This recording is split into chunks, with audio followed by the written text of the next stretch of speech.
All right, no idea if this will work. No idea how long we'll be on. No idea if anybody will care. It's all fine.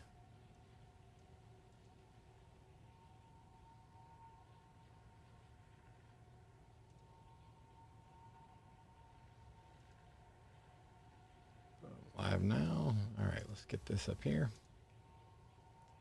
Probably going to have to kill the audio somewhere so that I can...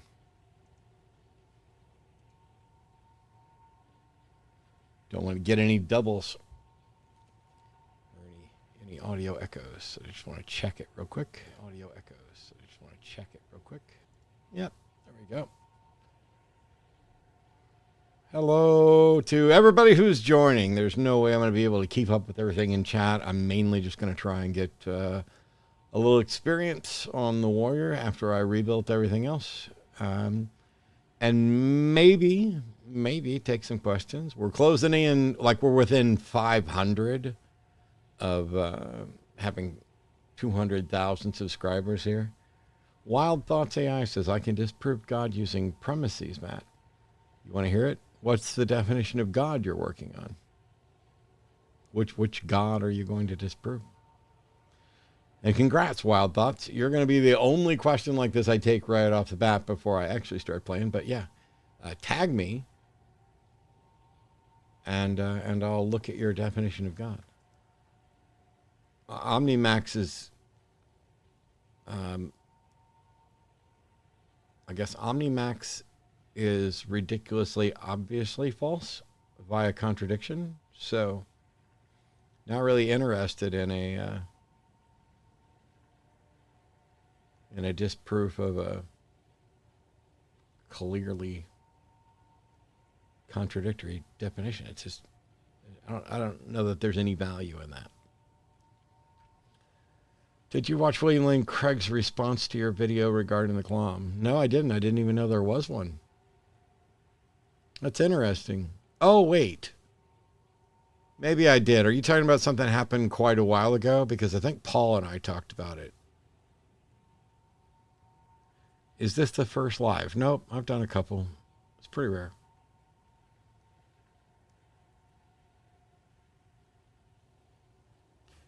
Premise 1, an omnicomplete being is perfect and lacks nothing. Premise 2, seeking to create a world implies a lack which contradicts perfection. I reject your premise. By the way, while Wild Thoughts AI is making an argument against God, I'm not the one. I'm not defending God. I'm defending rational argument.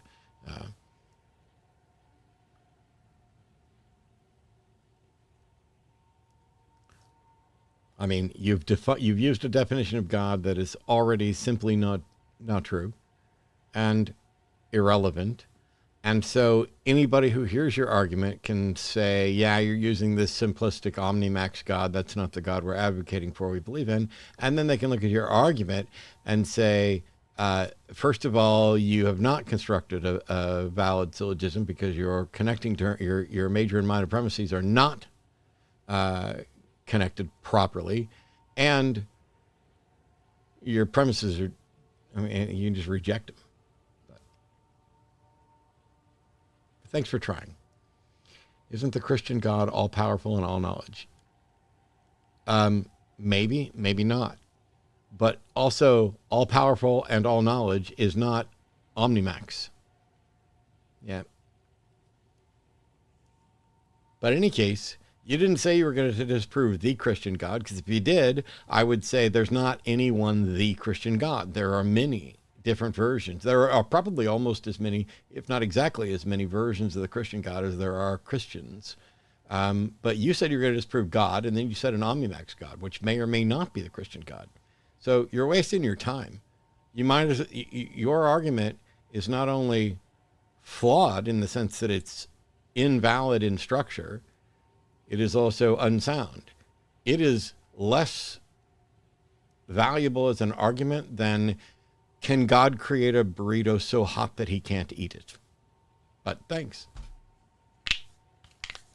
The game is Path of Exile. Path of Exile 2, to be fair. I have several characters. This is the newest one I'm working on. I'm just kind of leveling up A warrior, I don't really like it. The monk was better, and as was the spark sorceress. I got both of those up over 90. Because unlike Elon Musk, I actually do play games and do it on my own and don't pay somebody to make it look like I'm cool. I just play. Will you create another site like Iron Chariot to write a book? I'm working on actually working on several books. Another site like Iron Chariots, no, but there may be something app-like. So, can morality be? Wow, I didn't know we were going to end up doing I'm not going to get to play, am I? But that's okay. Can morality be completely evolutionary based on survival instincts, but just survival on different levels? Individual, family, society, state, nation, world, species. So my view of morality is the label we put on the collection of positions that we have, evaluating the consequences of actions with respect to a standard. And morality is the process and the standard. Evolution, there's meme-like evolution of ideas, and then there's biological evolution. I don't think biological evolution is the significant contributor to morality that some people seem to think it is. Other than it contributes to our thought processes, our ability to think and reflect, our ability to consider the consequences of our actions, our ability to put ourselves in the shoes of another, to express empathy. Those things led to, and empathy is one of the cornerstones of morality. Those things led to our concepts, plural, of morality. I don't see it as tied to evolution in a simple biological sense. Also, it's going to be very difficult for me to keep up with chat and do any playing of the game. And I got to get I'm waiting on new glasses. And so I can barely read stuff right now. But I'm like, we're within 500 subscribers of 200,000. And Arden was going to play some Marvel Rivals. And so I thought, well, I'll log in and play some Poe2 and interact a bit and ask questions. Jan tagged me, so hey Matt, hope you're well. Used to catch you on Twitch now and then. Big fan overall, and thanks for the debate review videos. I find them insightful. Thanks so much, John. Jan or Jan, whichever is. All right, so here's how this is going to work. I will, from time to time, take questions on all kinds of subjects. If somebody has questions about the game, it's pretty easy. I'd be happy to go over stuff. This is not, this particular build creation is not mine. My witch build is mine, but my monk, my sork, and this one are based on or exact copies of somebody else's. Let's see. I'm basically, 75? All right, we can probably do...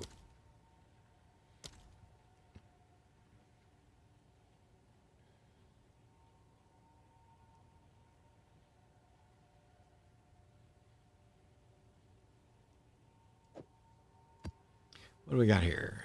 Rarity. Ailment threshold. This might not work as well. It'd be harder to freeze them. But we'll give it a shot. But this isn't chess. Chess, correct, Kim. I could play chess, and I might play chess. Well, I thought say my point is that all-knowing and all-powerful can't lack something. I disagree.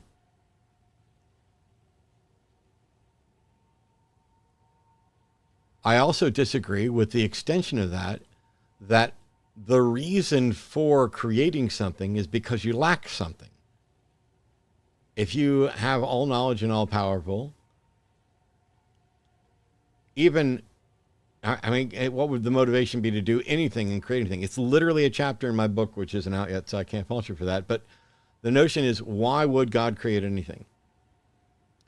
And while it doesn't necessarily make sense from a desire-based standpoint of, I wouldn't need to make anything, I wouldn't want to make anything, the reality is that if there was a perfect God, it wouldn't necessarily be a demonstration that it lacked something in order to create. And in order for you to know whether or not it was a chink in the perfection, you would need to be perfect, and or at least more perfect than the being in question.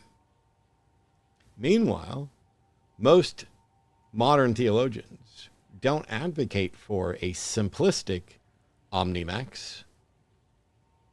God knows as much as can be known. God has all power that can be had. So instead of absolute, it's more like maximal. God has the maximal qualities and features. And maybe there's a reason that you and I don't know about that would justify creating something. I've built the same argument that you have before. It's addressed in the book. And if I ever finish the book, which I guess I can't do while I'm playing video games, I will, I'll sign that page for you if you want. But yeah, you're not, it's not ridiculous to,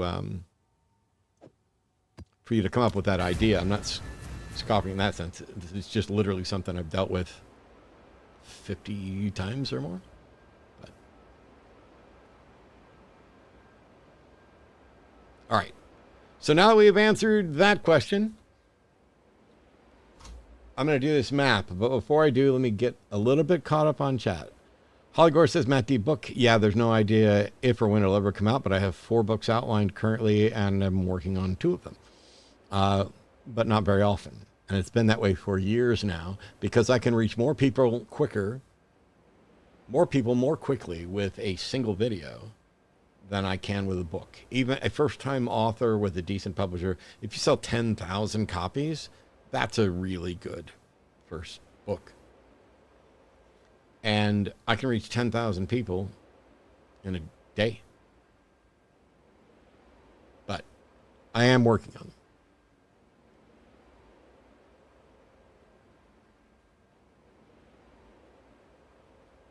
So couldn't it be that we've evolved those mechanics for empathy to boost survival instinct? Of course. I mean, it's not like it's a goal, but to the extent that it aids evolution and doesn't inhibit it, natural selection is going to favor those types of things. And that the instinct exists on multiple levels. Yeah, but we're not talking about the instinct. It explains altruistic behavior. We're not talking about instinct. We're talking about morality, moral systems. That's not instinct, but we do base some of it on our instinct.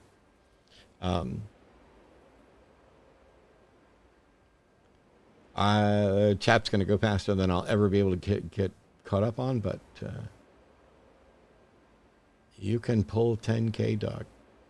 Oh, I don't think there's not going to be many people that show up to a live here because they almost never happen, and YouTube isn't promoting them. This channel never made me a penny until December.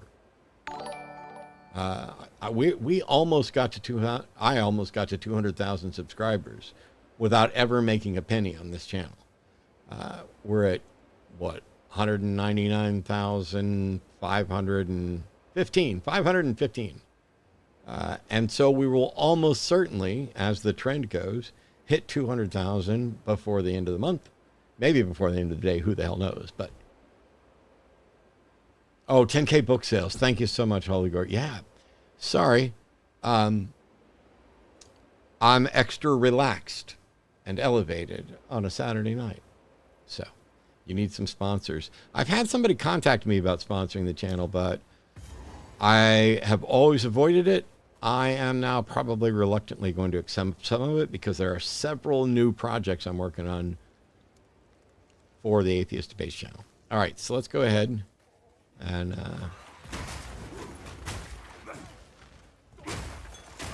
clear out this level.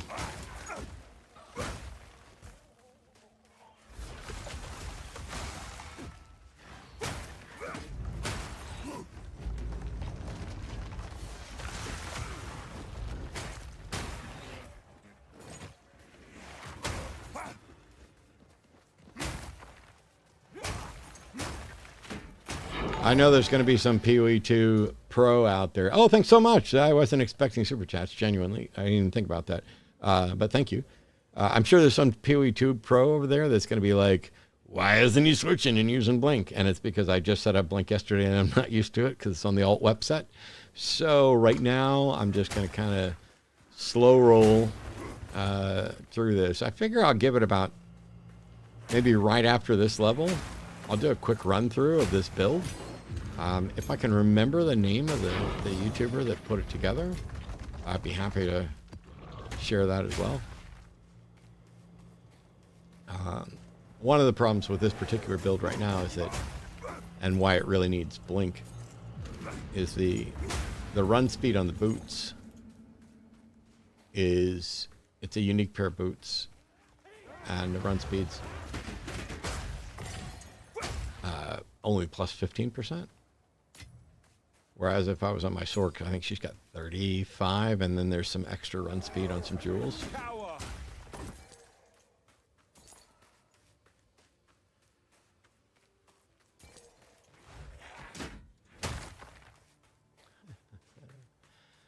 I have to just one kill some of these right now.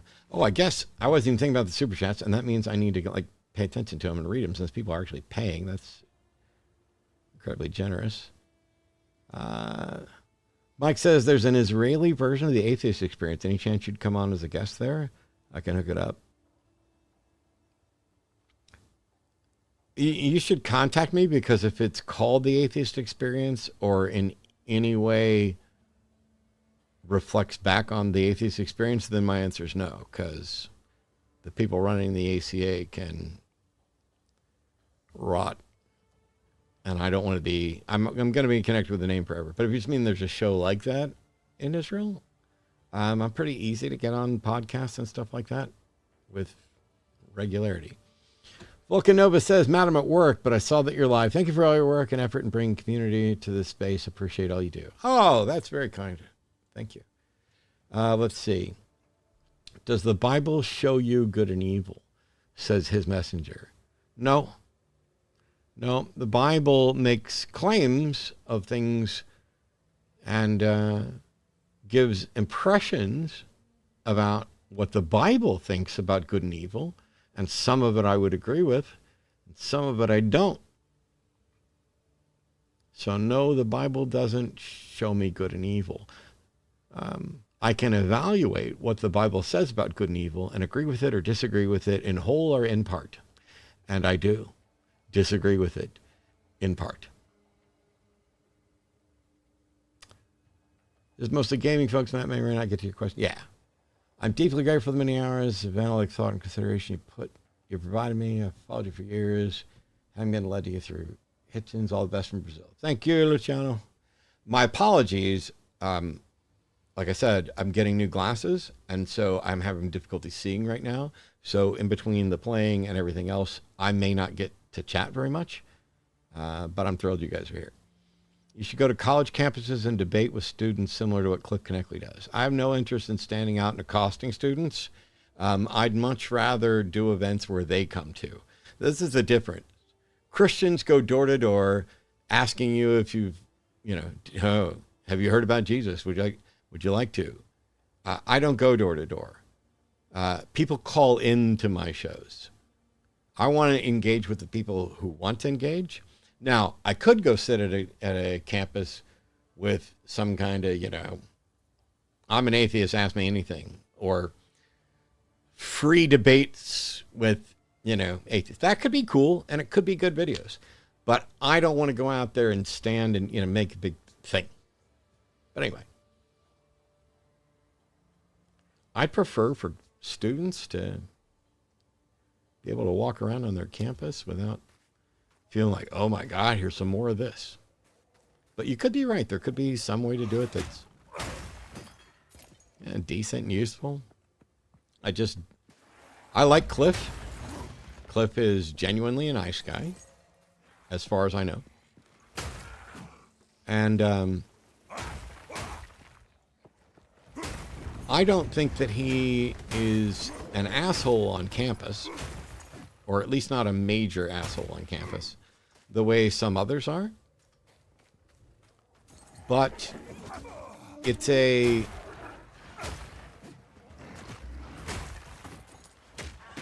I think there needs to be a distinction between what I do and what he does. But I may be wrong. You could be right, and you could be on to the best thing to not only change minds, it may be something that, the more I think about what you're saying, the more I like it. And I'll tell you why. There are a lot of people in the atheist community who are former believers, former Christians, or Muslims, Jews, Hindus, whatever. And some of the things that they think of when they think of their time as believers and participants maybe in a congregation are things like preaching and passing the offering plate. And for years, we've found difficulty getting former believers to be financially supportive of atheist organizations because it feels too much like, oh, you guys are passing the plate, you're passing the plate. And that's one of the reasons why like I said, I never made a penny off my YouTube channel until 3 months ago. And I didn't want it to look like it was doing that. And it's another reason why I'm bad. I don't ask for money for me. I ask for money for organizations, support Recovering from Religion, support The Line, support these various networks that are getting information out. I mean, don't get me wrong. I happily accept support, but that's not what I've been doing. Matter of fact, if you'd have tried to do a super chat before 2025 on this channel, it would not have worked.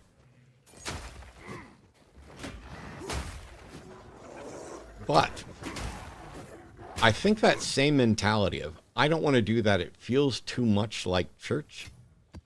There's some of those that we need to get out from under.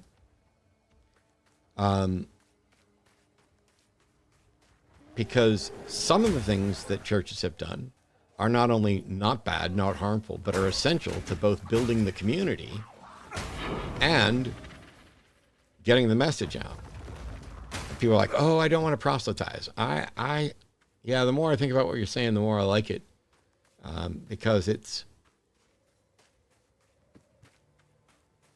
a way, 9 monsters, okay. It may be a way to get people to say, oh, they're already going to say, you atheists are just like believers. You just can't stop talking about your belief. And I don't know who those people are or what the fuck they believe. But when there's a group that is systematically attacking and disparaging others, and you point this out, and that they're making claims that they cannot demonstrate, that's not two people doing the same thing. Just like cancer and chemotherapy aren't the same thing. And people are like, oh, yeah, that's one of my favorite quotes from my former co-host on the Nonprofits, Dennis LeBay. Somebody said, oh, well, you guys are just well and good. When you get rid of the religion, what do you replace it with? And Dennis said, when you get rid of the cancer, what do you replace it with? And that's it. Let's see. Evil Cooper says, since this stream is partly about philosophy, there's a question I wanted to ask you. Do you think advanced AI should be given full autonomy at some point in the future? I have no idea. I do not have enough information and understanding to answer that, but my suspicion is yes. My gut reaction and the way I think the evidence is pointing is towards yes. I don't know. There's still a lot more to learn, and my position is malleable on this, or far more flexible, I guess, than some of my others. All of my positions are malleable if you come up with evidence. But I think this one's like in the, we're teetering in the center, and I keep leaning slightly towards yes, there's almost certainly going to come a point. Unless progress halts. Unless, I think there's a tipping point at which the answer must be yes. And I think the trend is that we're heading towards that tipping point. But what I don't know is there some roadblock that is going to prevent us from getting to that tipping point? And since I don't know what the tipping point is, I'm just going to say, yep, I don't know. Ah, and his messenger says, does good come from us? You'd have to define good. We are capable of doing good things. We all have a standard for what we think is good. I don't think good is a thing that comes from. Good is the label that we apply to something. That's kind of like if I point at this pair of glasses here and say those are mine, mine doesn't come from somewhere. Mine is how I describe this. That doesn't change at all the value of saying these are mine, because it shows that they're different from yours. I'm identifying that these glasses are mine. But mine isn't something that exists. It is an abstract conception about possession. And so to ask where good comes from is like asking where mine comes from.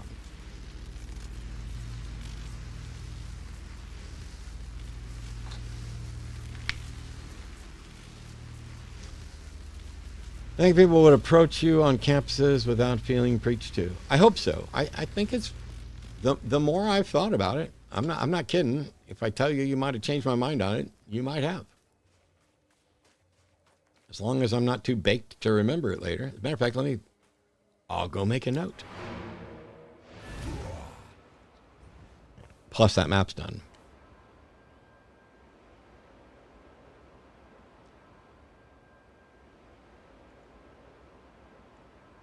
Good luck, Matt. Wish you fun with the game. Be warned with Spaghetti Boss Act 3. I have multiple level 90s. I'm doing maps. Act 3 warnings are 5 characters ago.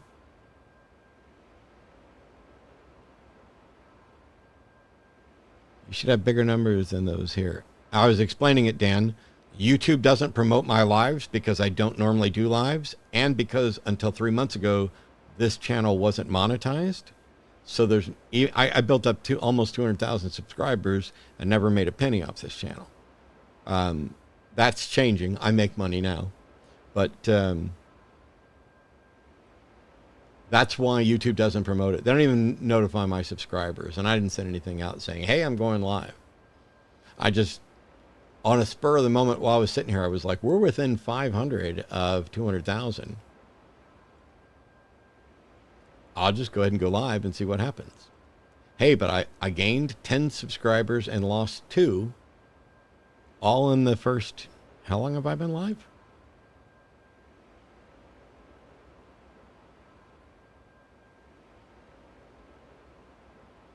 $30 minutes?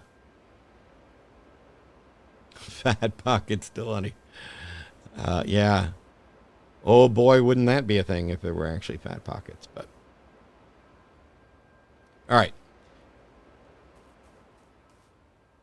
Legacy from my point's kind of big. Yeah, but if nobody knows I'm here, they're not going to show. We'll see. I had 300,000 people. Well, no, that was afterwards. Even when I did the live stream for when I left the atheist experience, there were a lot of viewers, but it wasn't, I don't know, maybe there were 20 or 30,000 in there, but that was a bigger deal. I'm just sitting here Saturday night, Arden's playing a game and taking a break. I'm playing a game and taking a break. I saw that I was really close to 200K. Figured I'd jump in, see who's here. Huge thank you to anybody who showed up or paid attention or any of that. I will try to answer questions on occasion, but since I'm also gaming, I'm going to be playing, and I figured, let me see if I can find the creator of this build, because so there's a guy, a YouTuber for Path of Exile 2, whose channel is called Vindiction, Vinidiction. And I used his build for my monk and my Spark Sork. There is another YouTuber that I just stumbled across a couple days ago. that created this particular Titan build.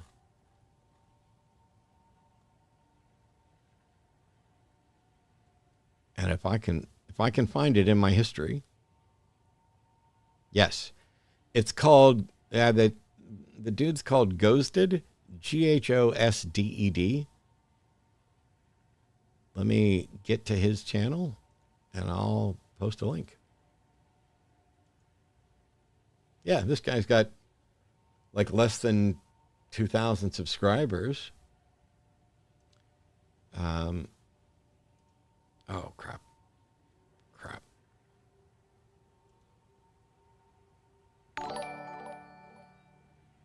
There we go. So the thing that I just posted. Oops. That should be a link to the channel for the guy that created this particular build. And for funsies, I'll go through the build real quick.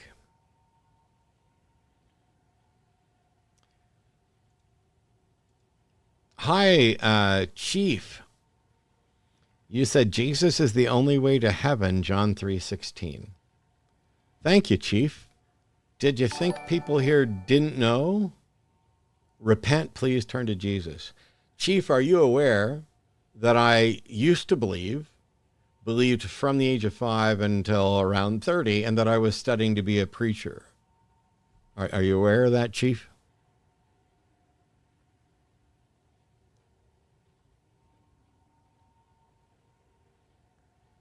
Well, we'll see how this goes real quick, Calasia.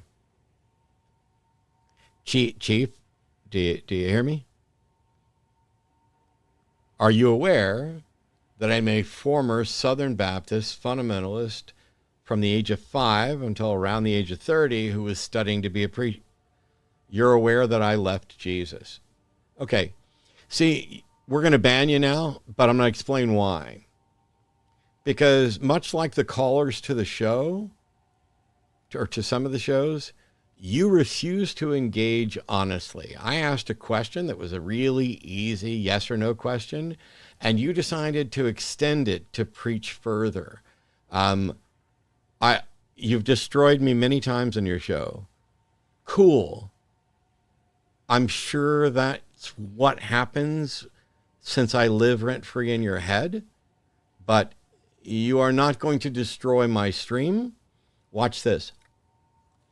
I'm going to keep my hands right here, not going to do a thing, and I guarantee you're going to be banned probably within just a few seconds.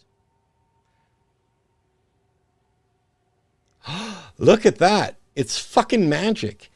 I have more power than your imaginary God has ever had, more power than you think you can have in a God, because I exist.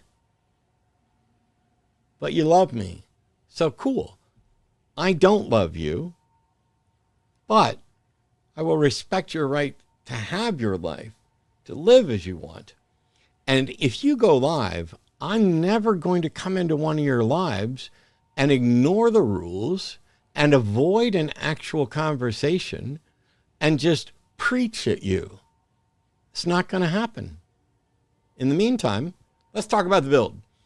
So I put up a link. If any of you play or you're interested, you can pop over to that channel. Ghosted put this together. I've only done 2 of the ascensions.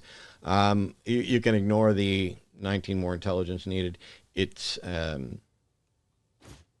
Now it's gone. It has to do with the weapon switch.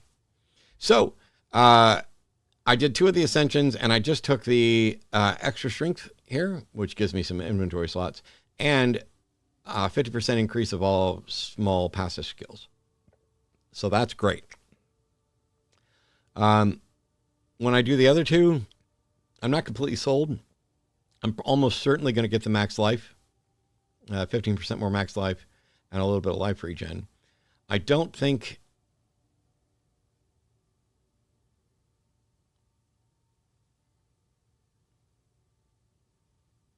it may also be armor, but I'm not sure yet, and I'm not worried about it. So this is the talent tree for the game. Don't freak out. There are going to be 12 classes, and each of them have 3 different ascensions. So there will be 36 different classes in the game eventually. Essentially, there are 6 starting points. So this top starting point is where Witch and Sorcerer start from. This is the node where Warrior starts from, and possibly another class once they're in there. I'm convinced you're not real. You're at every single live stream. Yes, I was the first AI. So it's not as scary as you think, because you basically start off by choosing, oh, am I going to go down this route where I add melee damage, or this route where I go armor? And it makes sense along the lines like that. I'm going to span that out. Oh, that was for classy. Okay. I missed part of the conversation. If you don't tag the person you're talking to, it's going to be hard. Okay. So this is the skill tree, and you can technically go anywhere. I could start here with the warrior build, and I could come over here and cut across and around and start getting skills over here. I could also build out to the outside, build around the outside. A lot of people don't have any interest in playing the game because the skill tree is too complicated. It's really, really, really not. The design of the tree it's part of the beauty of this game, because I'm going to say, okay, I got melee damage. Now I've got to go to this one. And then I choose here. At each one, there's just a little fork. But what you look at is, which of these notables do I want to get to? Hey, I'd like to get increased skill speed, so I'd have to build out to that. Plus, all of these connecting nodes aren't skills. They're just where you add stats to, I add strength, dex, and intelligence. So you add +5 to any of them. And so a lot of this is just, let me pick the big ones I'm heading towards. I want to get here. I want to get up here, because we're going to build a block shield. And so you've got to go through this to get there. It's not nearly as complicated as people say, but I get it. If you don't play, it can look that way. There's a lot more that's confusing. The skill tree is not it. And they give you tons of information. You can pop up over any node, and you can press Alt. And so if you want to say, hey, what does 15 increased attack area damage? You hover over attack, and it tells you what that means in that context. It's the same, even more than that. If you say, you know what this build needs? This build needs energy shield. So I just type energy shield in, and it will highlight any nodes. You can see them pulsing right here, where the word energy shield, or the words energy shield appear. So right there is +7 to max energy shield. You'll see a lot of nodes up here, where the witch and the sorceress start, have energy shield. And not many nodes down here mention energy shield at all.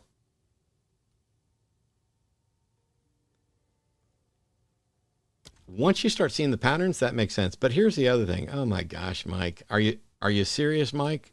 Or are you a troll? I just time some people out. So they also put these things together graphically to give you a clue of what they're about. So for example, that section looks like a sword. What do you think those skills relate to? 15% increased damage with swords, with swords, with swords, with swords, with swords. This one looks a little like a water drop, but it's a critical hit with heralds. This one looks like fire, and guess what? It's fire resistant. This one over here looks like a hammer. Oh no, that's an axe. That looks more like an axe. That's a hammer because it's closed off. Boom, it's with maces. So anyway, the skill tree is there. I'm going to run through it, not every node. Basically, we are allocating Lay Siege on our necklace, so we're getting this node for free on our amulet. The big ones we got Giant's Blood, so we can wield 2-hand axes, maces, and swords in one hand, but for triple the attribute requirements. we're grabbing resolute techniques, so our hits can't be evaded, and we never deal critical hits. This is basically AoE, and these increase damage per 1% chance to block. And so we're increasing armor, energy shield, even though we're not getting it. I don't have energy shield, well, currently. And there's a little bit more to passive skill tree, but the short version is these add to attributes. And as soon as I build up enough currency again, we're going to replace this ruby with a unique ruby that ups all of these to give 1% life and strength. This is for all attributes here, and then there's 100 or 10% increased attributes, and then we're building out to this, which is 2% increased damage per 5 of your lowest attribute. If you don't understand, it doesn't matter. For the people who do, it's cool. Whoops. We are currently, wow, my finger's on the wrong buttons. We are currently level 75. At level 76, we're going to get that jewel. 77, we get that. Nope, did that wrong. 76 and 77 are those two. 78 is that jewel. 79 is that attribute. 80 is that one. And then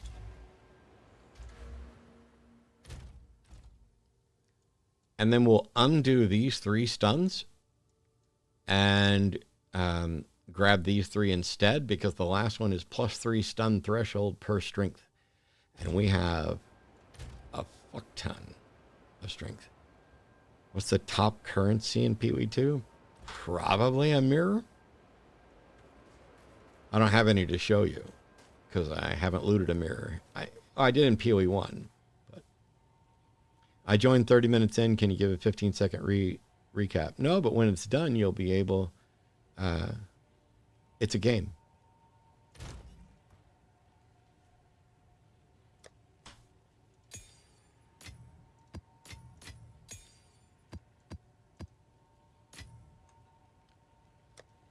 All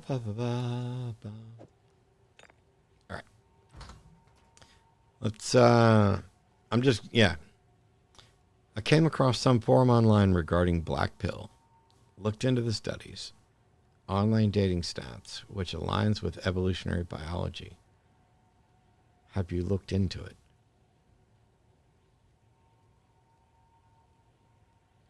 Man, if you're that black pill dude that I've had blocked everywhere else, it's getting ready to happen here too.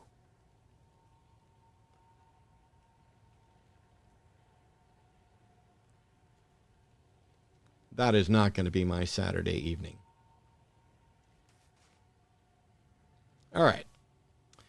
So, stat-wise, God damn. So I have diabetes. I have diabetic neuropathy. My fingers don't work as well. So it's one of the reasons why I don't play guitar as much anymore and other stuff. Sorry. Wild Thoughts AI. I don't know. Are you saying sorry like, well, no, that's a question mark. Are you someone that I've had black pill conversations with before? In either, that's what I'm saying. Because that ain't happening today. I'm exhausted from the stupidity, and black pill stupidity is among the most exhausting, and I'm not spending my Saturday night doing that. I just didn't know if you were this obnoxious, annoying piece of shit that keeps following me around, harassing me about black pill stuff, since after you and I had a conversation about a God thing, you immediately asked about black pill, and almost nobody asks about that. Never needed gaming streams. I mostly stream on Twitch, but I thought I'd come over here for that. All right, so game-wise. Currently we're at 337 strength, 87 dex, 86 cent. Life's kind of low at 18, but 71% armor, 75% block. All of our resistances are maxed at 75, except chaos is at 73. And yeah, we don't have a lot going on with any of that. There are, though, several unique items that make this build work and viable. I'll stream on YouTube, when I feel like it from time to time. There will be more, but they won't be like this. Like, we're going to do a debate here next month, like mid-April, we're going to live stream a debate right here. But we'll be announcing it and putting out links first. So the uniques that we're wearing Trampled Toe is the first one.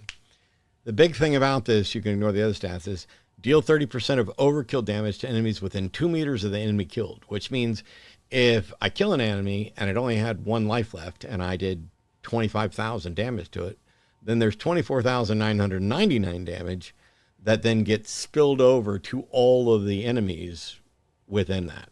So it does this cascading explosion. It's insane. Then I have the Ingenuity Belt. Mine is only a 67%er, but it does add 1 maximum endurance charge, which I'm not actually using right now. But what it does is it takes all of the stats on your rings and boosts them. So that means that I can have 1 decent breach ring like this one, and it boosts the amount of dex and fire resist and cold resist and boom, boom, boom, boom, boom. And then I can get a ring that's not as good with the stats, but is for the build. And this is the Polterkeln ring. And the only thing that really matters right now, even though the other stuff's nice, is that enemies chilled by your hits can be shattered as though frozen. So normally you do cold damage, then the beast gets chilled, and then at another point it gets frozen, and then you can shatter it. But at this point, with this item, when they get chilled, they are essentially frozen for the purposes of whether or not they're going to shatter. So basically, it causes all the monsters to shatter a whole step earlier. Yep, those are the only uniques. Other than that, I mean, I've got a really high damage two-handed mace with lowered stats and a, great block chance shield. And I do have a backup alternate setup with a focus and a wand. That's only there so that I can use blink. And then I can switch back.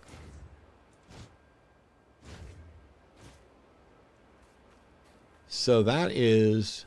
Oh, no, that's not all about the build. Here we go. So Mace Strike is the primary attack. It's currently level 17. It's currently 4 slots. It's going to be that way for a long fucking time.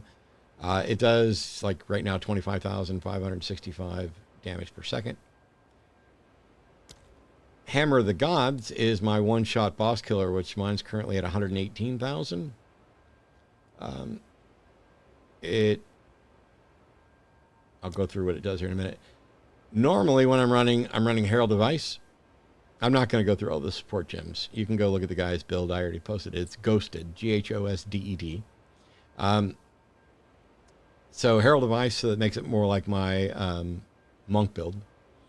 And that's got cold penetration and cold mastery, long shot, and culling strike. Long shot's there so that it expands the area of effect way out so I can blow stuff up at the edges and off screen. You didn't think Matt's the type to play games. How strange. Since I've been playing games since they were there, and I ran the #1 Counter-Strike team on the planet and helped, was involved in the creation of the CPL. I wasn't part of the organization, but we were one of the teams that tested. I was at QuakeCon 97 when there were only like 50 of us. Weird. But that's fine. Whatever. It's been ages. I'm not... Do you have a favorite? Oh, God. Our most memorable call from your... I hate questions about what's your favorite because I generally don't have a favorite. There are very few... Except, no, not CSGO, CS, Counter-Strike. I retired when it went to Source, before it became Counter-Strike Go.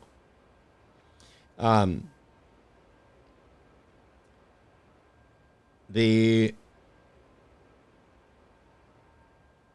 question kicking out. Yeah, I don't like being asked favorite stuff because I generally don't have favorites, or they're favorite at the moment, but Nah, calls from the show.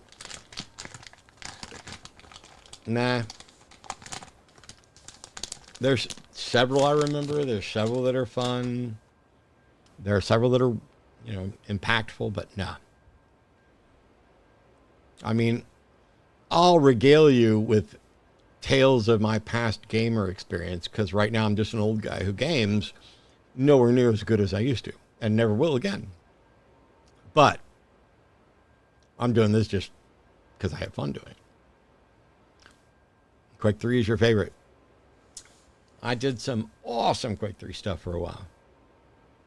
But Quake, the first one at QuakeCon 97 and the one-on-one map they had for the tournament there was outstanding. And I was terrible at QuakeCon 97. But by 98, we were dominating in deathmatch. And by 99, I think that's when we started.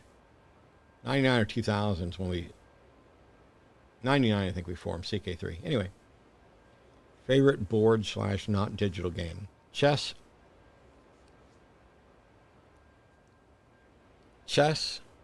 poker, and then if you want like marketed board games, two of my favorites are China and Hansa, which are both Michael Schacht games, which I think they're out of print, but they may be reprinted. So I think I prefer Hansa to China, but they're both good. I have like 300 board games. Do you prefer turn-based or MMOs? It depends on what the game is. I don't tend to play turn-based strategy games anymore. Like I played the, early Warcraft and I played a little StarCraft, but those aren't my games. I did play a lot of MMOs, so I guess, I was in EverQuest, I was the first druid server-wide to level 65, 70, and 75. So I guess I got to put MMOs there. And I was a guide on Ralisec for a while. All right. Anyway, Herald Device basically allows you to chill and freeze. And boom, boom, boom, all the way out to the screen. And then call anything that's very unique.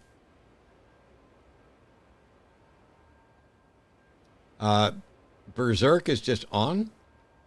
And so I get life leech per rage. So the more damage I'm doing, as long as I have a way to build up rage, I will start leeching life for that rage. And that's why on Frostwall,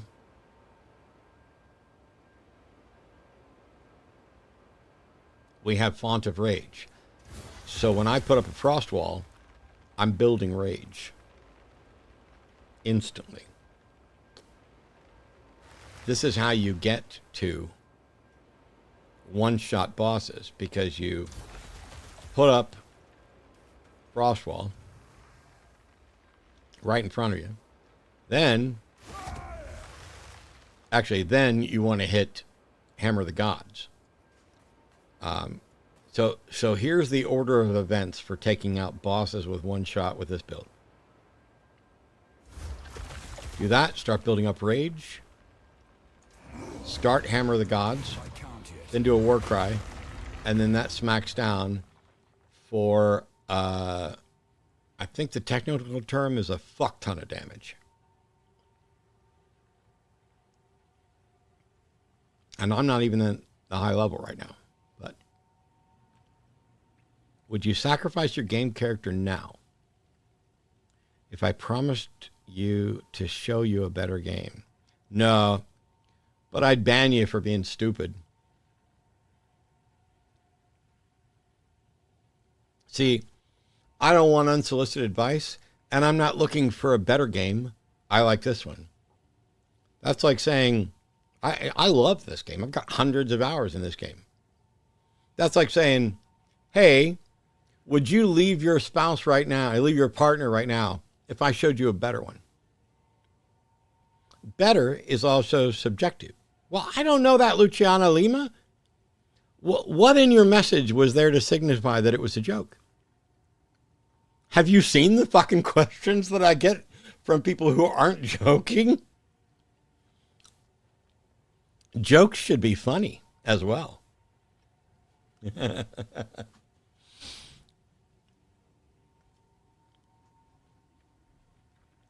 Anyway, now that we're done joking, so Frostwall goes up and pumps out some rage. Infernal cries a war cry that's going to boost up the damage. These are all pumped up, and you will just do massive, massive amounts of damage. This is a boss eraser, which we're going to do again just as soon as I get some more maps. He's trying to get you on Barbie's Ponies Adventure so he can get the referral point.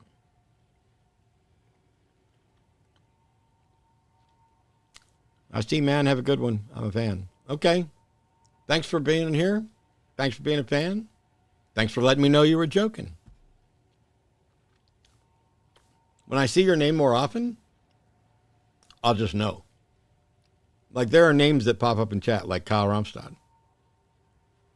I know what's going on.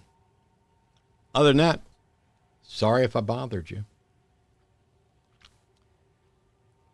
I would pay money to see how long Matt can tolerate Star Citizen. Is that a game?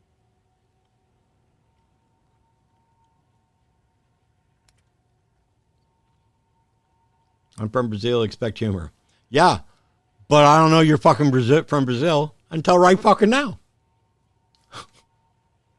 So now I know.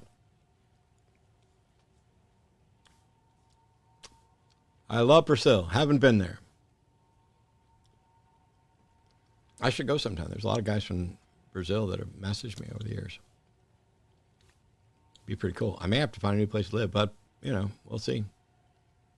My Spanish and my Portuguese and my Irish and my French and my German and my Russian, my Japanese are all virtually non-existent. So I need some place where I can talk like me. But yeah, we are like seriously paying more attention to Zillow.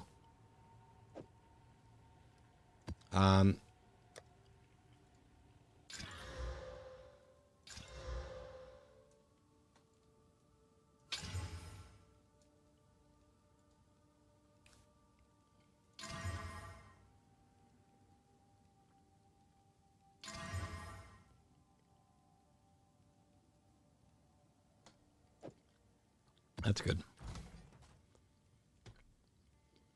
Why do you have to move?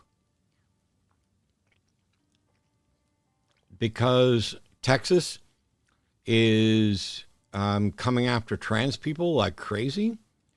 Like yesterday, the governor announced, or the attorney general basically said that all 91,000 plus trans people in Texas who have had their driver's license and birth certificates legally changed, they're all void and they all need to be put back the way they were. There are people also saying it's illegal. If it then says M on your driver's license and your birth certificate, and you go in to renew it, and you look a little too much not like a man because you're trans, I'm getting ready to do a video. Anyway, I live in a state run by corrupt ideological idiots. But they're not stupid. They're not idiots in the sense that Trump and Elon are. They're smart enough to actually do damage. And so Ken Paxton and Greg Abbott are coming after people. Greg Abbott just announced he's pushing for this bill that was just entered yesterday called the Furries Bill. And F-U-R-R-I-E-S, each one of those things stands for something. But essentially, the bill is It will not be all non-human behavior is prohibited in schools.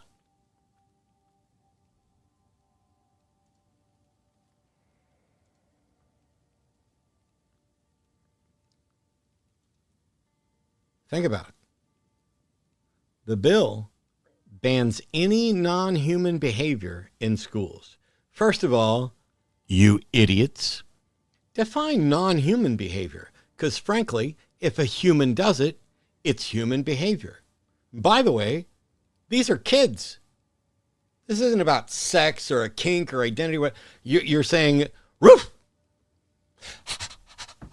or, it's called play. But you guys are so stupid and bigoted that you sloppily wind up banning everything. Just like Trump, just like your Messiah. Trump's view, by Trump's declarations, congratulations, all of you are women. Their definition of women, all of you are women. Which means all of your birth certificates that say M, they're all wrong under his thing. But it's like, oh, anything is non-human behavior, it's banned. I don't know what non-human behavior is. They're worried about these supposedly so-called kitty kids who might want to go in a litter box. I would think, so first of all, we're talking about next to nobody, which is the same thing they do all the time. They complain, I'm not trying to stop trans people from, having dignity and being their authentic self and even having basic rights. I just don't think they should be involved in the sports because it's just not fair. And then NCAA announced there are 10 trans athletes in the NCAA. 10.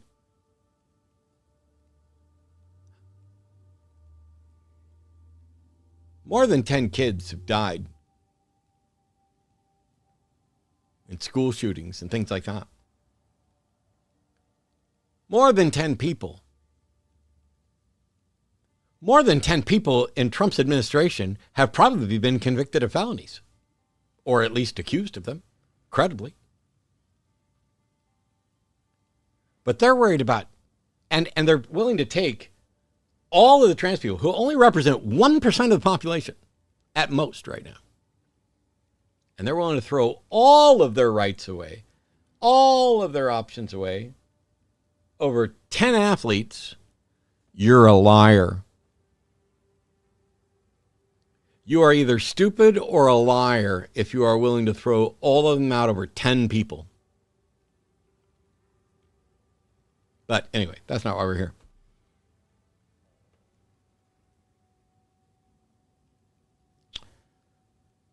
Here we go. Let's do it on the map. Because, why not? Ooh, that was a weird little lookity flicker there.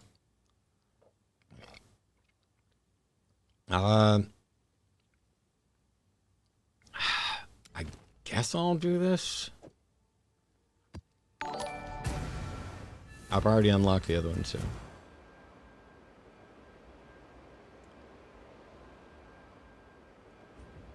It's so funny. The things that they decide to care about.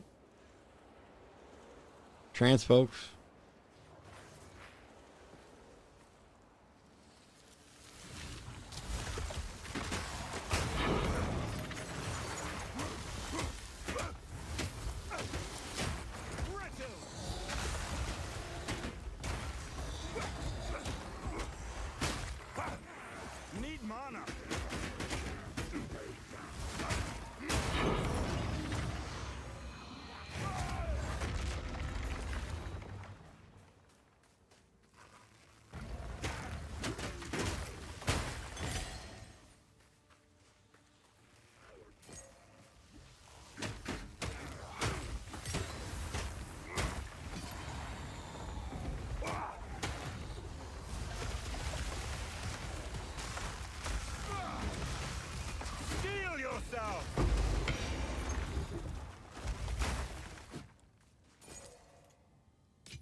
Yeah, there's a lot of stuff that needs to be tweaked about this build. I just shifted it from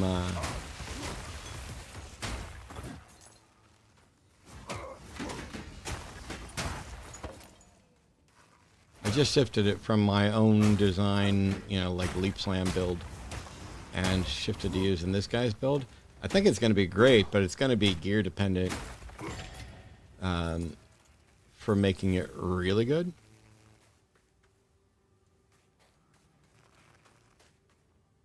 Yeah, there's no bots or nothing else that's going to give you anything at all like what you're looking for. Let's go Trump. Hi, Damien. Oh, Damien vanished.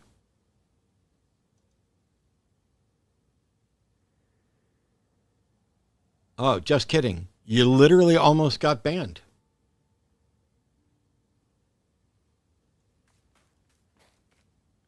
If you put a little smiley or something on there, or a winky, I mean, whatever.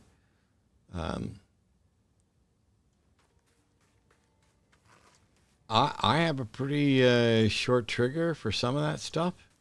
And at least one of my mods has a trigger that's even shorter than mine, which was really surprising because I was in mid-conversation with somebody and boom, they got banned.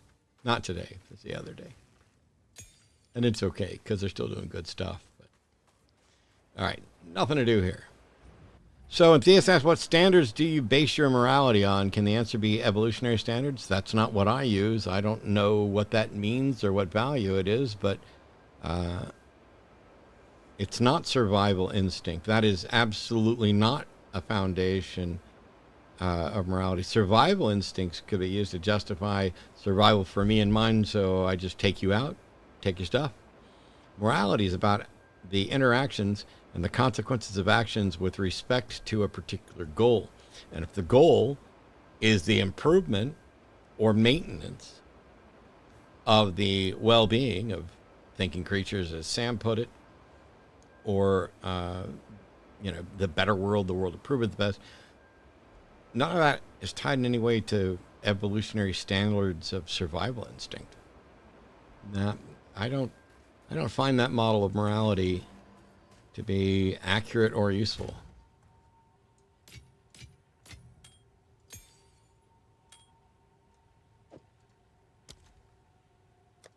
But I could be wrong.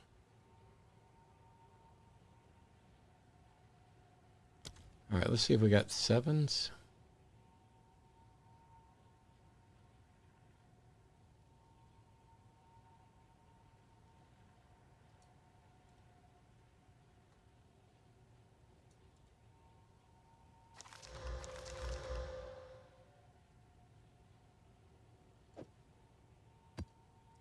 Okay, we'll do that.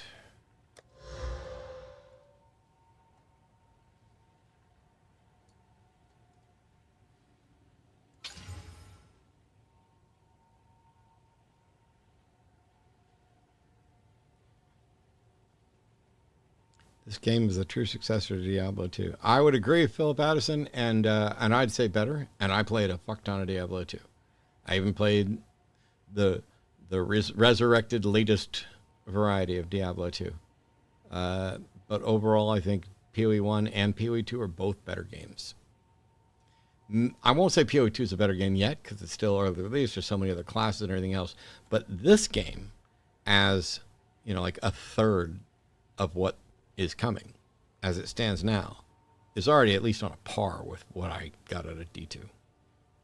But it's all subjective. That's like when Luciano was in here earlier to do the better game. I was getting ready to do a lecture on how better is subjective because, I think there are things we can probably agree on that D2 was better than D3 or D4, but that doesn't mean that it's still anything other than a shared opinion. I will say, if you don't think that, you're wrong. But that's also an opinion. See?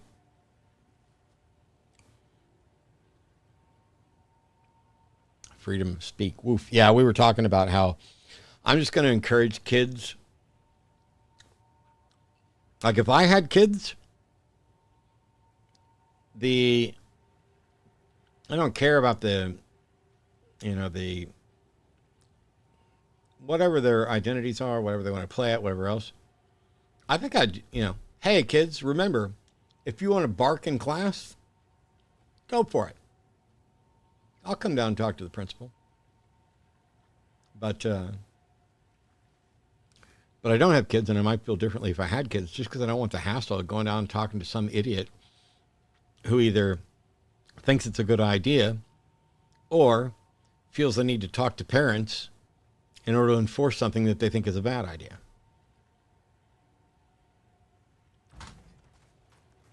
All right, we are at what, 32%? Let's do a proper map. Yeah, we'll do Savannah. Tier 7 map. Let's see how this works. Kids are fun and cute. They get you sick so much. Yeah, sorry about that. Now would be a great dad. I'm a better daddy. Thank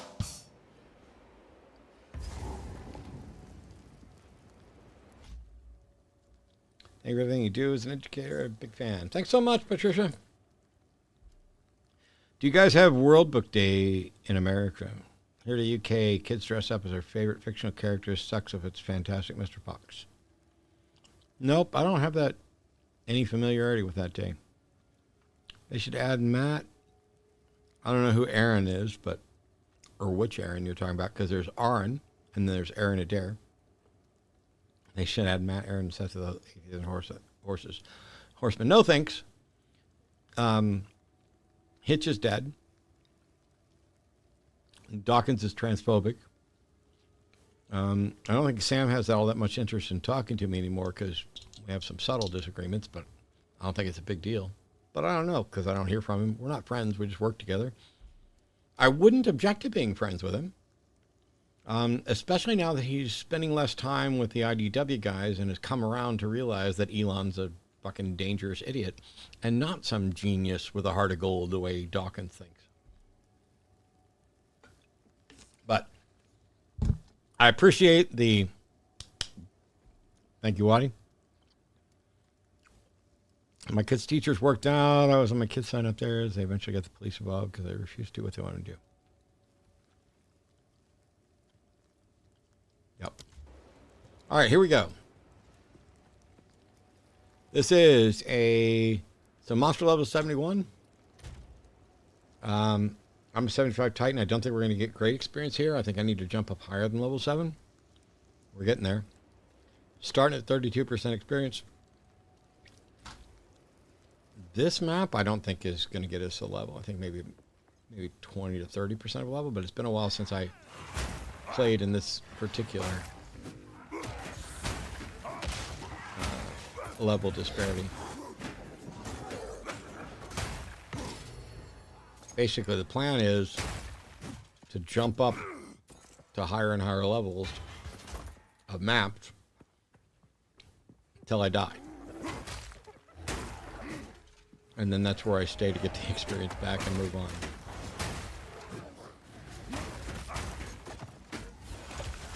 A gift from my ancestors.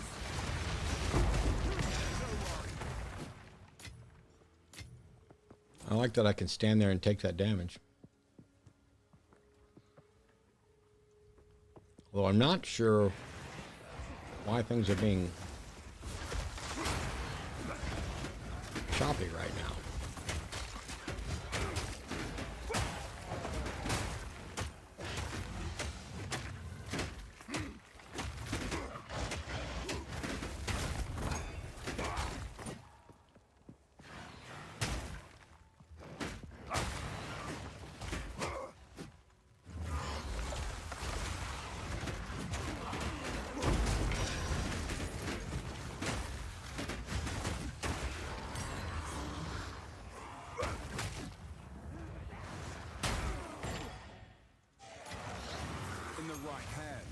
Yeah, I really need to increase the likelihood that that happens. And all that'll happen as I build out a few jewels and a couple other things. Love your build, reminds me of Thor. Did you ever play Marvel Ultimate Alliance? No, I did not.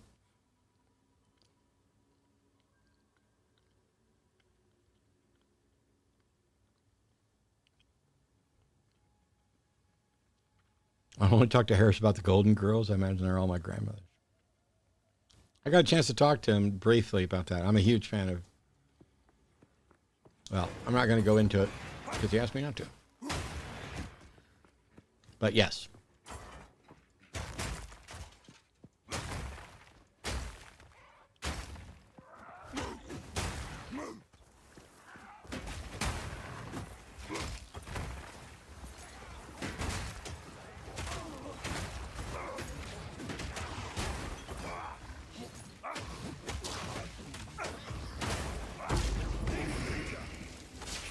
Yeah, we do pretty good damage, you know, per level.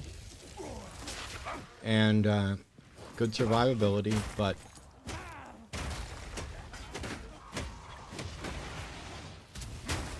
this is slow.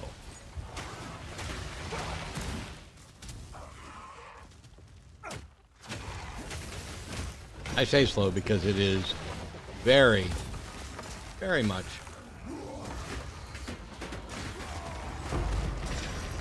slower than my monks, slower than the witch, slower than the sorcerer. So this is definitely the slowest. Look at that. Fortune favors. Gotta be sitting in here doing this much damage, building up rage, taking out massive packs. But man, when there's one creature, this build sucks if you're not using Hammer of the Gods.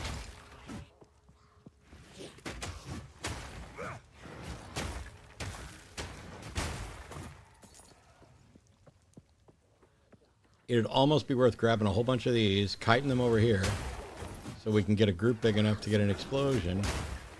Except that, if I kite a particularly resistant rare into another group with a particularly resistant rare, I'm pretty close to having to deal with freeze or stun lock or something in the worst way. Wish this tree would get the fuck out of my way so I could see.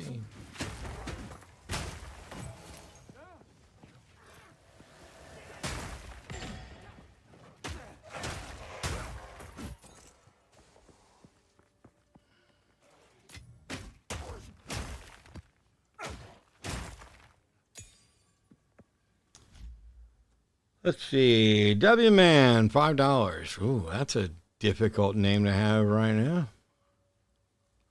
But not as bad as others. When are we playing Age of Empires 2? Well, my apologies there, David Haxor, but I don't play AoE2. Keegan said, would you agree that Ken Ham is the biggest clown of the creation apologist? No. Or is it Ray Comfort? Maybe.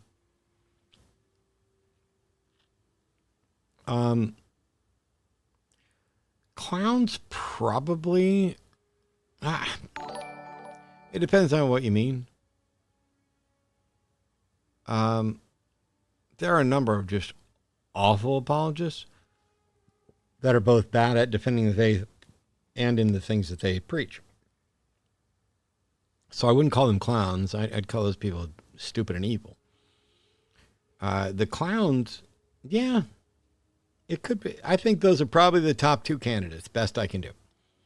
Kyle says it's just some free money. Google Games want to have to take a cut and give the rest to you. It's just Google paying you in the end. Awesome. Thanks, Kyle. Big fan, Matt. Hope to talk to you again. I'm better since the last call, by the way. Thanks so much. Ice Barrier Angel. Ken Copeland.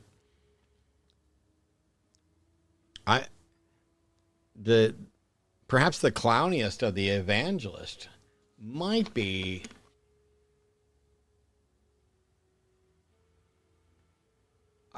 I'm not as up to speed as I used to be on it. It could be Kenneth Copeland.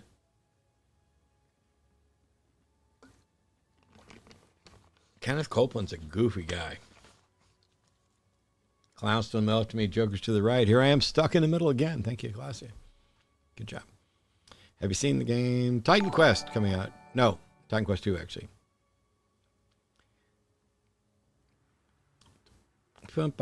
Stephen White, thank you so much. Thanks for helping me out through your ACA time. Well, thank you very much, Stephen. That's incredibly generous. Am I missing something? W-Man's been on my name since 2011. Yeah, that's because it was after W.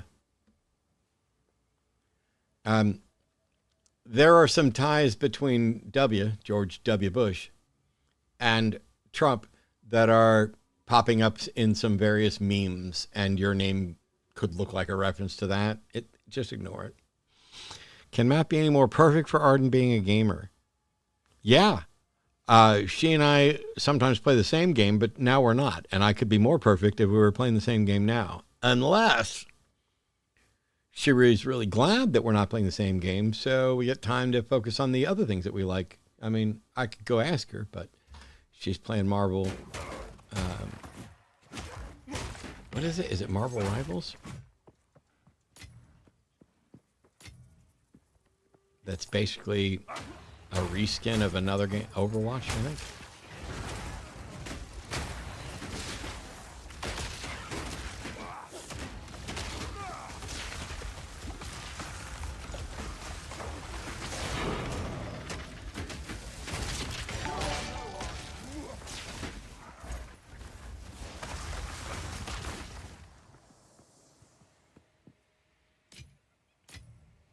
Is it Marvel Rivals?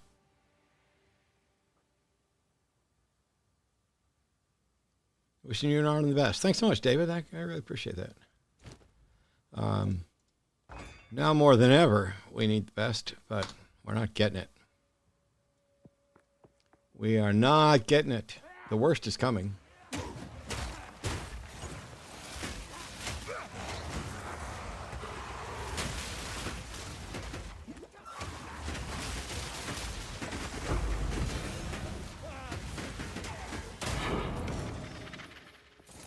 Well, there's the 2 exalts I used on this waystone. I at least got that back. Also, this seems like it's choppy all of a sudden.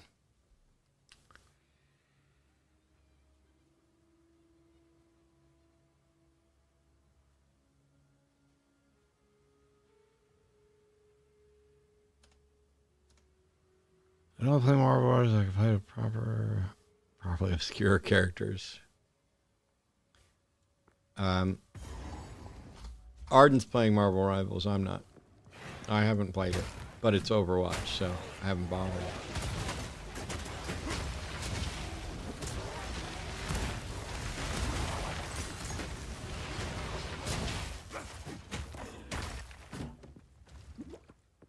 I like shooters. We played a lot of Valorant. I ran the #1 Counter-Strike team on the planet for a while.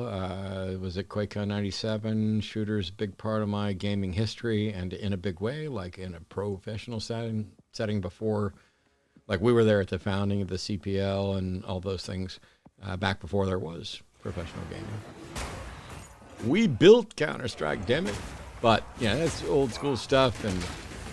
But I also, had some good cred in EQ1, less in EQ2, but I at least played it. And then I stopped playing shooters for a number of years after I retired from Counter-Strike. And, I got busy with the other stuff, wasn't playing as much. When we were in CK3, I mean, I was working a 40-hour-a-week job, at least. And then doing another 40 hours a week playing CS. And it was, okay, pack up a massive 21-inch heavy 75-pound monitor, or however much it fucking weighed, and your computer, and drive to Dallas for a LAN party, and drive to Houston for a LAN party, and then, drive a... I was at QuakeCon 97, that was awesome. But it's, things are different now. I don't have the reflexes to keep up with 15-year-olds, and I knew that 20 years ago. When I went from being one of the best guys on the team to one of the weaker guys on the team near the end. Still better than, I don't know, anybody out in the general public, anybody that's not playing competitive game. But then I stopped playing. I switched to MMOs. Did you die? Jeez. Switched to MMOs. Played a lot of stuff. And then after Arden and I got back together, after Arden and I got together, I got back to, that's what I was trying to put the back to shooters. and was playing Valorant quite a lot. Not good, not ranked. Well, I played ranked, but I mean, I was not of any noticeable rank.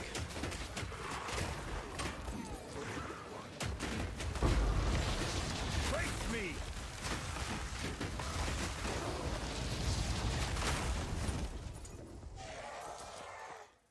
There's the bonus Exile. Fortune favors me.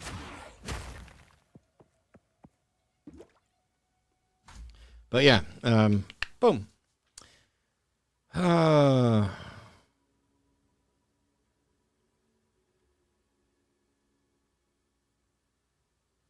Matt, how do you look at people who are neither right nor left, people who see themselves in the middle of the road? Almost everybody's somewhere in the middle of the road. Just depends on where you draw the line on what counts as right, what counts as left, what counts as center, how big the center is. There's flexibility. But if you weren't actively voting against the fascist oligarchy that just took over, I don't care where you count yourself, you were an idiot or corrupt. But you made the world worse. Kind of like, well, I'll stay away from that because it's on the big channel. But yeah, I'll stay away from that subject. I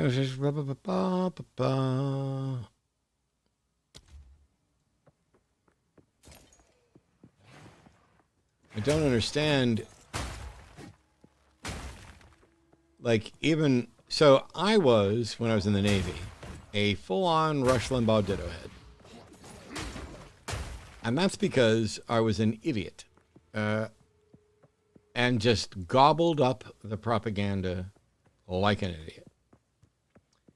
And what the hell's going on? What's this hopping?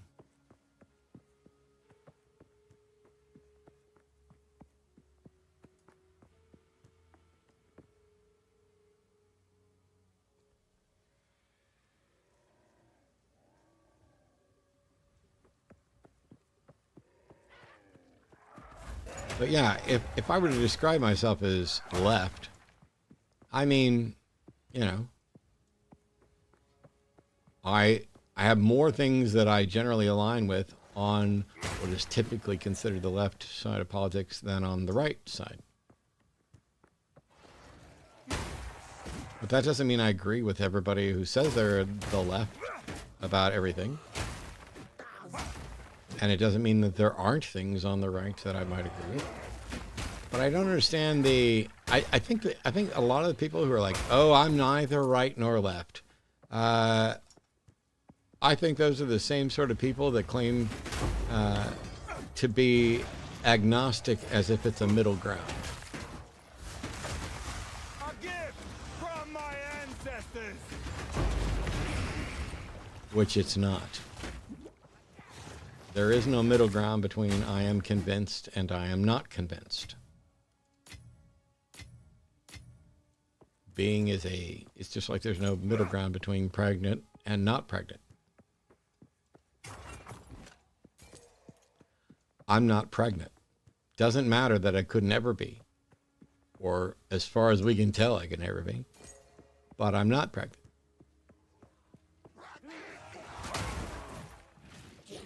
And while I don't think it needs to be quite that binary, I don't see how anybody could be precisely in the middle. And I think we live in a world... What the fuck is going on with this particular group of mobs? There's only 19 monsters left. All right, we're almost cleared. It's not that I don't understand how people can, disagree on things or have different views. But I already have a hard enough time understanding how people who I knew and admired, what the? Something weird is going on. Anyway, yeah, I'm genuinely confused about people who I like and have admired and respected on a number of different issues can be so absolutely vile and stupid. Voting against their own best interest, falling for propaganda about a tiny portion of the population, and willing to throw away everything. Oh, but the economy, the economy, the economy. And now the oligarchs have taken over. Now Elon Musk owns the United States. It, not literally, but, you know, I exaggerate to make the point. I had people who, when we told them what was going on, the Democrats had the better plan across the board and on rights. On rights, on the economy, on all of it. Boom. The Democrats had the better thing. I don't know how you don't vote for the better world. Because if you don't vote for the better world, you're saying you're okay with the worse world. And that is an incredibly privileged position to be in, to say, you know what, I can ride this out for 4 years, or, you know, I'll be all right. The world will come to its senses and, you know, we'll probably survive this.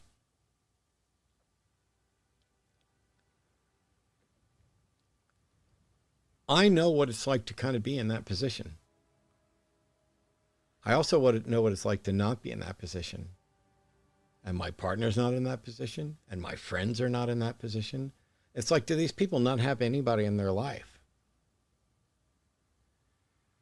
that isn't just like them?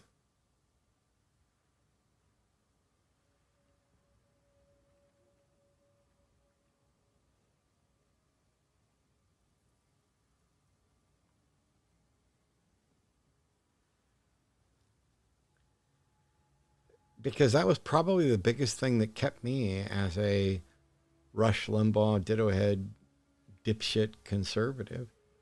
Not just that I bought the propaganda. There was nothing there to challenge me, and there was nobody there to represent. I was in the United States Navy for 8.5 years. I was in during Don't Ask, Don't Tell. I had to participate in kicking people out of the Navy for being gay. I had a guy in my department, great guy, genuinely nice person, good person, hard worker, sharp, clean, which is more important than some of you think about when you're living in tight quarters on a ship or a submarine. Obviously gay. And one day, he got a letter from his boyfriend, and he read it. And somebody else in First Division, because I was running First Division on CVN 71 USS Theodore Roosevelt for a while. Somebody saw that letter, knew that he was gay, knew that the letter was from his boyfriend, and saw him put it underneath the rack. So when he left, they grabbed that letter, claimed they found it, turned it over to the master at arms in order to start a process to get this guy kicked out of the Navy. This guy's entire potential military career. I don't know if he wanted to stay in for 20 years, but it's gone. And it was gone a couple days. And the piece of shit that turned him in was none of the things that guy was. He wasn't a good worker. He wasn't a good person. He wasn't clean. He didn't work hard. He wasn't smart.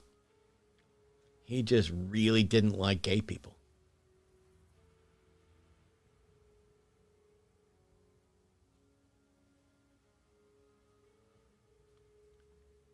That's what they did during Don't Ask, Don't Tell. Don't Ask, Don't Tell was actually only applied to when you're being enlisted. And then after that, it's not Don't Ask, Don't Tell. It is that you're not allowed to be gay. You're not allowed to engage in sodomy, etc., and all that stuff.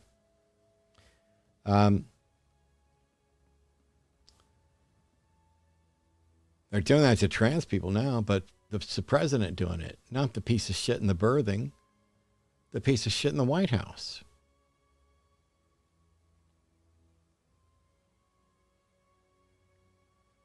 I don't understand the world I find myself in. I genuinely don't understand. I half joking the other day said that, hey, cool, I lost 3 more subscribers in the last half hour. We're never going to get 200,000. That's okay. I'm happy for the trash to take itself out. But yeah, that's who we're attacking now. And so the whole thing is with this trans stuff is it's 1% of the population, and they use them as a boogeyman. Trump's admitted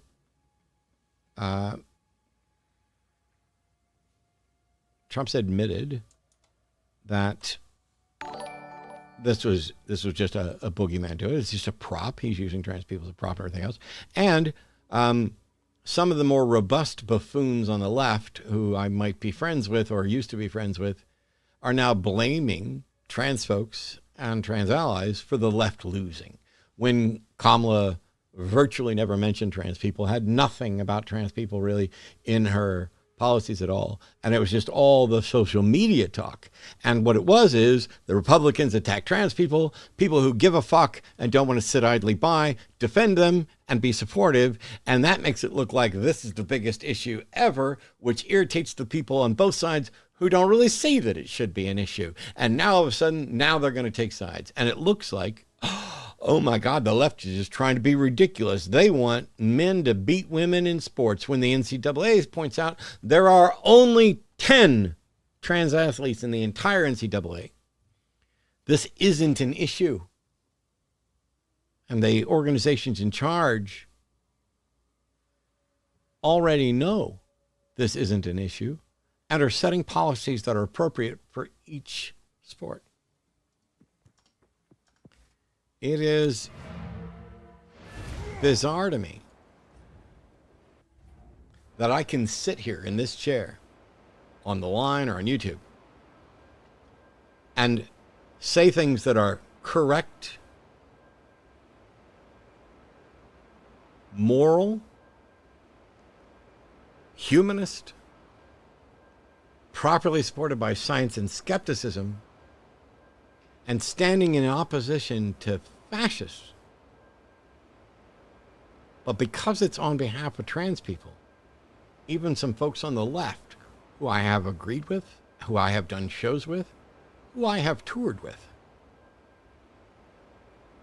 want to blame the rest of us because we made it an issue. No, we didn't.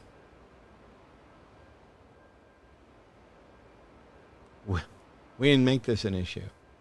But some of us don't have the liberty, either by being trans or the comfort and privilege, to sacrifice our ethics in order to go with the strategy that you think is best, which is, hey, just like Governor Gavin fucking Newsom, I'm going to agree with Charlie Kirk on some stuff about trans rights issues. Fuck you, Gavin.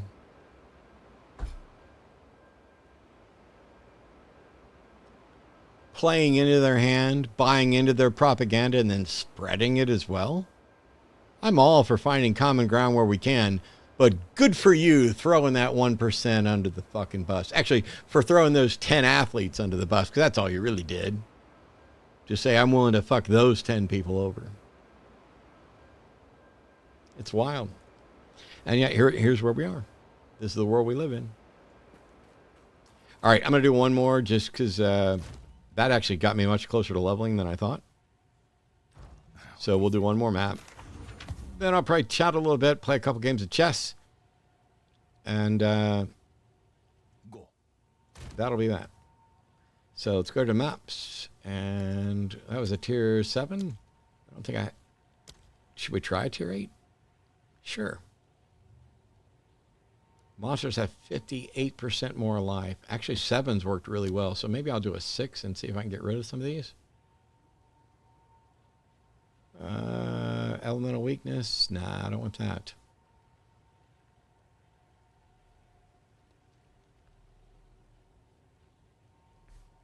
%, elemental resist.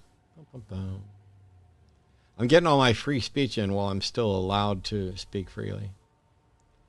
Welcome to America, where kids aren't allowed to play, where states are revoking trans folks' driver's licenses and birth certificates and telling them how to dress. No non-human behavior in the classroom. You look too much like a woman to match the M on your driver's license. Here's a question for all the people out there that are transphobic. Here's a question. Thanks, David. My birth certificate has an M on it. My driver's license has an N on it. I am a cisgender male. I'm a man.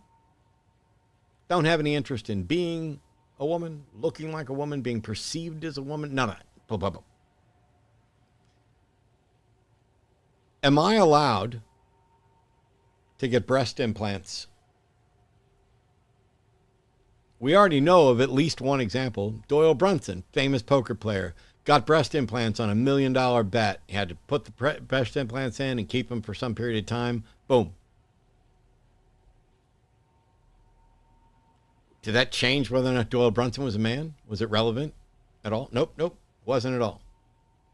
So I should be able to get breast implants. Cool. Should I be allowed to wear wigs? Should I be allowed to grow my hair long? Should I be allowed to wear makeup?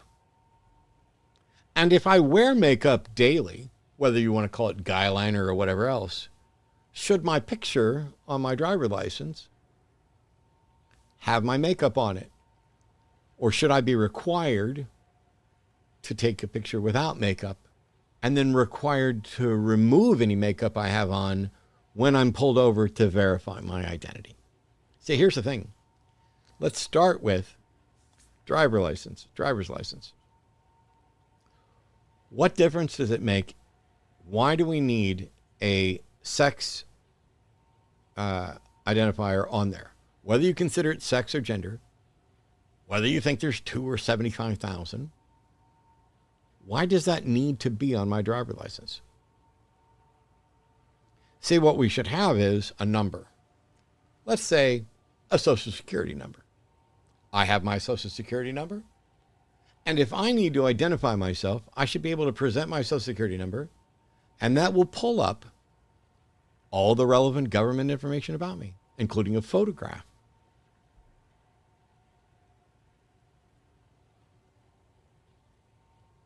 Why should I have to carry around a card with more information on it than you need? You don't need to know whether my birth certificate has an M or an F. You don't need to know whether I identify as a man or woman.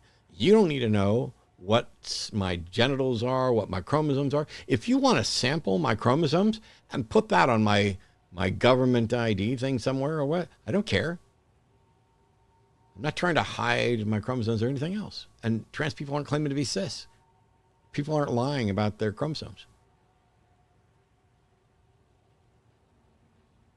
So tell me what you need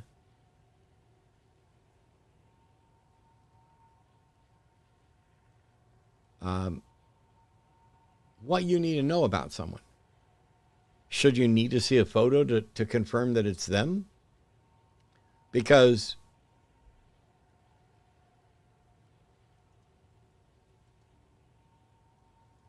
whoops, I just lost chat there. All right. Should you need that to confirm who I am? Because I might not look the way I did. I used to have long hair. I used to have brown hair. I used to not have gray. I had all that. What if I'm on my way to work and I'm wearing a wig and makeup because I'm doing a magic show? What if I'm an actor? What if I'm playing a character? Do we have to undo everything? Why does the cop pulling me over, the only thing the cop pulling me over needs to know is, am I legally allowed to drive a car? And that's it. Because they can run that thing and say, hey, I've got this individual here, this person with the 1, 2, 3, 4, 5, 6, 7, 8, 9 social security number. What's their current status? They're legally allowed to operate a motor vehicle. They are properly insured. They don't have any outstanding warrants. At no point do they need to say whether or not I'm a man or a woman. At no point do they need to say or care about what my chromosomes are or my genitalia or my gametes or any of those things. None of that's relevant. I am this ID, and I'm either allowed to operate a motor vehicle or I'm not. There's nothing they need that for. And you know what? Since we're in this new modern age where we all take 1 million pictures of ourselves and the things around us every day, they could have a display with multiple pictures of me if they wanted to.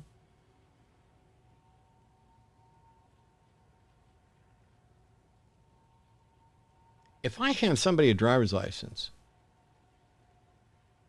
how do they know it's me? People have been making fake licenses for ages. Kids used to do it to be able to drink.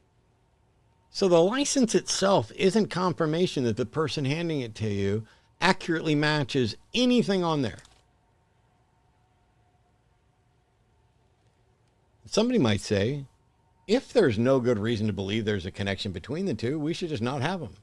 The thing is, there is a good reason to believe there's a connection between the two, because the number of people running around with false IDs, as far as we're able to tell, is significantly lower than the number of people who are presenting their actual IDs.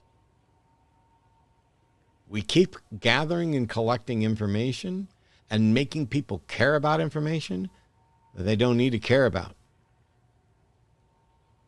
If you want to buy a snake from me, I don't need to know anything much about you. I'd like to. I'd like to know that you know what you're doing and that you're going to have proper husbandry and, you know, create a good space for the animal. Because for those who don't know, Arden and I run Epic Loot Exotics, and we keep and breed reptiles, like 17 species of snakes and a dozen species of lizards. If you buy one from me, I don't need to know anything about you other than where you would like it shipped. Did you pay? And that's because it's not my business, and I don't have some kind of right to that information. I'd like to know. And we do know in some cases because we get to know the people that we sell snakes to. We're at reptile expos. We interact. I've given away snakes for free to kids where it was their first snake. I have sold snakes to people where I'm not sure I know much of anything about them, because all I know is that they had a card and I had a snake. They handed me the card. We rang up the price of the snake. They got the snake.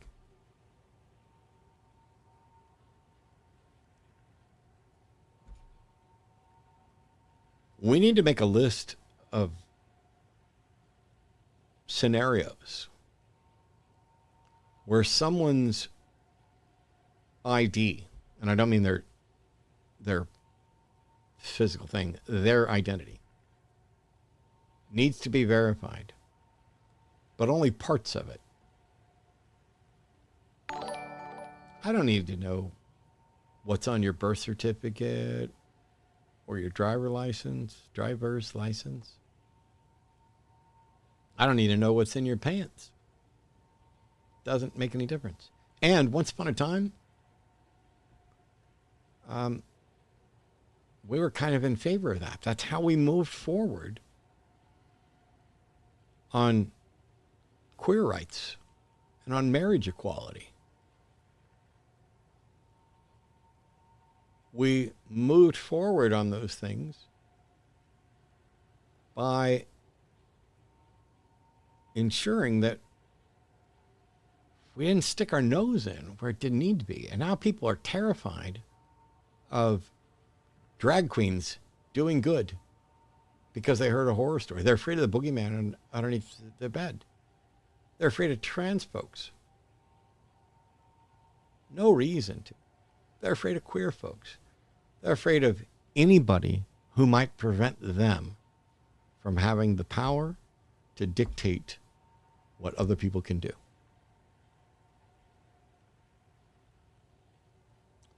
Governor of Texas supporting a bill that would outlaw any non-human behavior in schools. Why? Why can't the kids have playtime? Oh, that's not what I mean. We're not taking away playtime. We only want to make sure that some kid who may identify as a cat doesn't get a litter box in a classroom. They take the most bizarre story that they do not actually believe or care about. They're eating the dogs. They're eating the cats. Here's some kid, they want to make this thing the norm everywhere else. The bizarre woke left. Oh my God.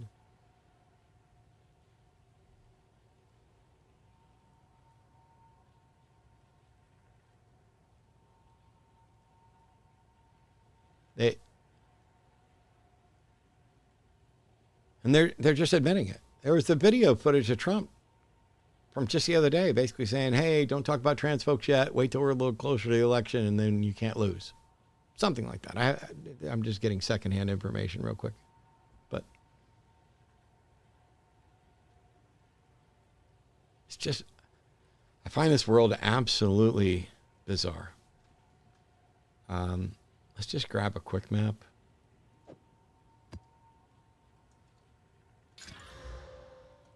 Okay.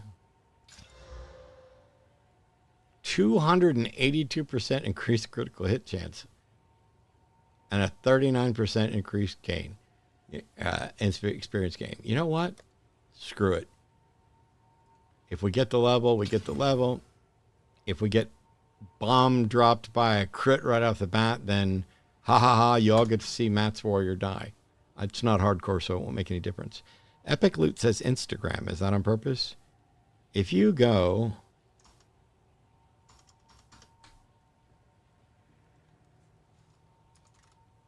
If you go to epicloot.exotics.com, this is the link to our Instagram. This is the link to our Facebook page. This is a link to a ball python care guide. This is a link to our store on Morph Market, all those things. So if you go to our Instagram, you will see posts on our reptiles. And our newest one is... we hatched out our first sunset morph ball python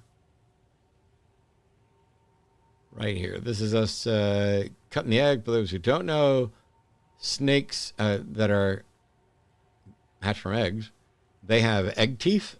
And so when they're ready to hatch, they slice the egg open. And once that happens for that particular clutch, we do it to market or to help them get out so that you have fewer that are going to die in the egg. But yeah, ball python eggs incubate for 56 days at 89 degrees, and all of ours have hatched within a day or two of that.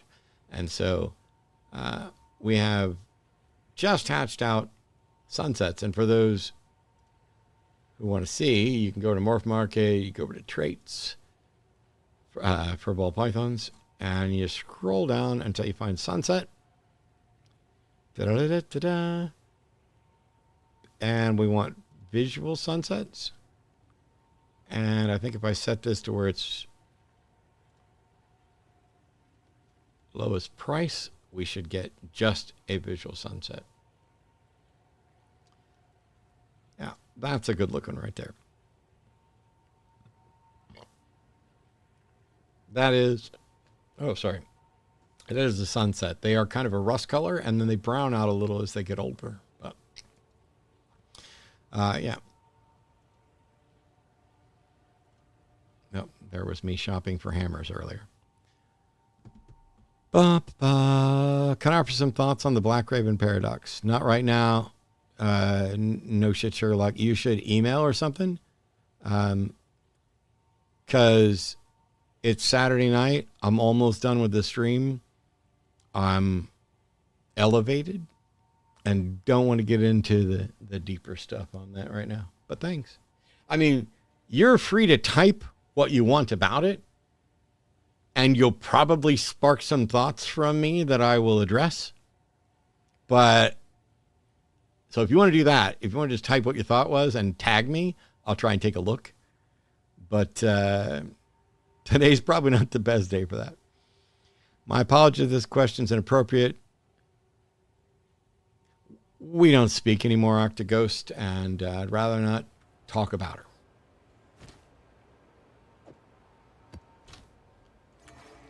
She did a shitty thing to my partner, and despite apologizing after being called out on it, that plus a number of other things, we don't interact. All right, so here's desert. There's this. Awesome to be able to interact with you. Thanks for considering my idea about college campuses. Yeah. As a matter of fact, before I forget, I want to go and put on my to-do list.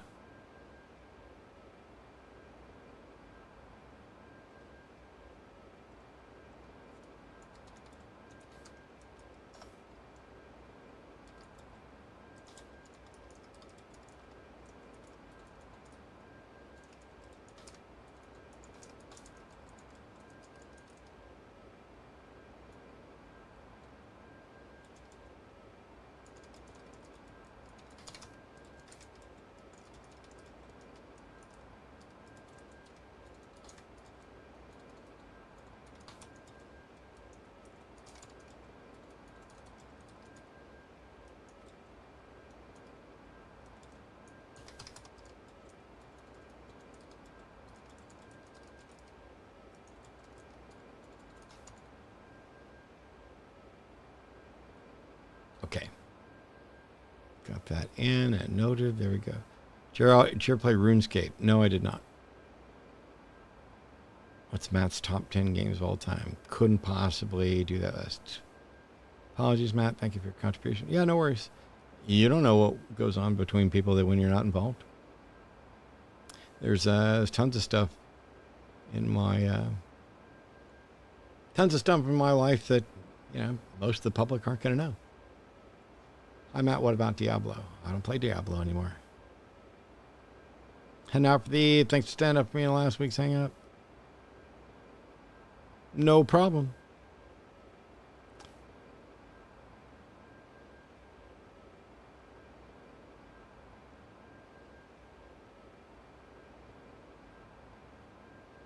All right, let's get this map done, get the level done. Assuming I don't die. It's not going to be that impressive, Brendan, because this character is the slowest that I've got. And does not really kill as quickly as my monk. I like that I smashed open all of those real quick in one hit. It doesn't kill as quick as my monk or my sword. Warriors are tough, in part because armor's not good enough. And, you know, you're a mile away from chaos immunity on the tree.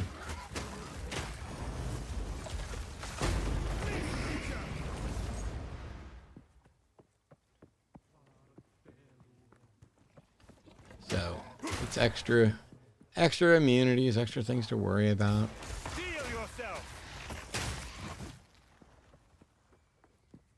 And this build's kind of designed for when there's big packs of animals, monsters, not just animals, but it's bad one-on-one except for bosses. So it does great on big groups.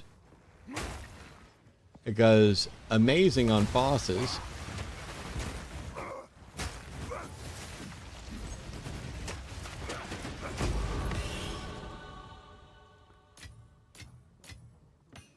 Hey, look, I got some exalts back and I leveled. Let me go ahead and do this. Boom, this is the skill tree. You can all ooh and ah if you want. 6% reduced attributes. There. Yeah. What games do you enjoy playing besides Poe2? Well, I tend to focus on pretty much one game for quite a while.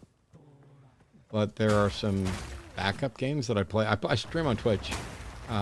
Backup games I play on Twitch. And probably will hop in and out of. Play a lot of chess. But also stuff like Binding of Isaac. And I don't know. Whatever's next. I play when I can. I put hundreds of hours into this game. When you do that and maintain a snake business and do multiple live shows every week and do video production and travel for debates, there's not really time for other games. So this is my game right now. And probably will be for quite a long time.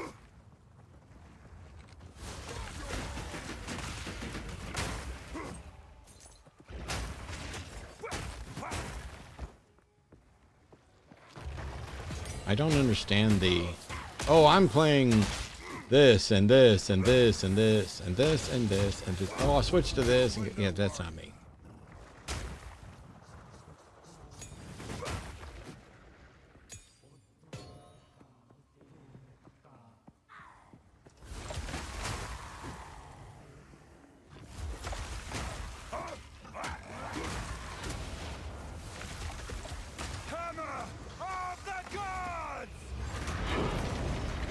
Bye.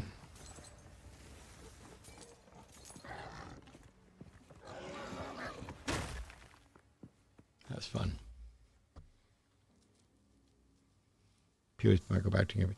Yeah, this will probably be the go back to game as well. Like I'll jump in, you know, when there's new leagues, when there's new changes, you know, I'll jump in on that stuff. And, you know, I like doing races sometimes. It's been ages and I'm too slow. I mean, back before, like even before Quake Then Quick, we weren't speed running Quake, but we were looking for tricks, map tricks in Quake. I was not a Quake speedrunner, and I gotta pretend to be something I wasn't. But we would, you know, we'd look for and find, hey, can we break the game? Who doesn't like to try to break the game? You know.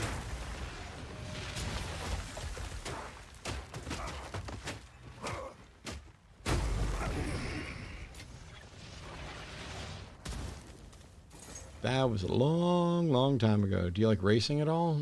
No, not really. I was going to say, you know, you're talking about horse racing, car racing, what are you talking about? And then I realized it doesn't. Wow! That's incredibly generous. Thank you so much, Red Shrek. I am honored and humbled. And even if we're probably not going to get to 200,000 a day. I wouldn't imagine that would happen in one little quick stream with just a few people here, but that's amazing. Thank you so much.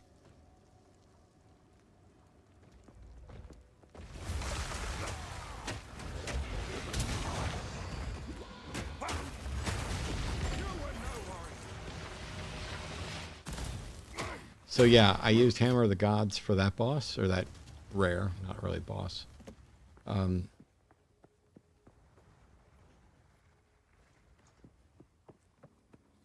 Hell's going on? Oh, okay. I thought we were at the beginning. I was like, that didn't make any sense.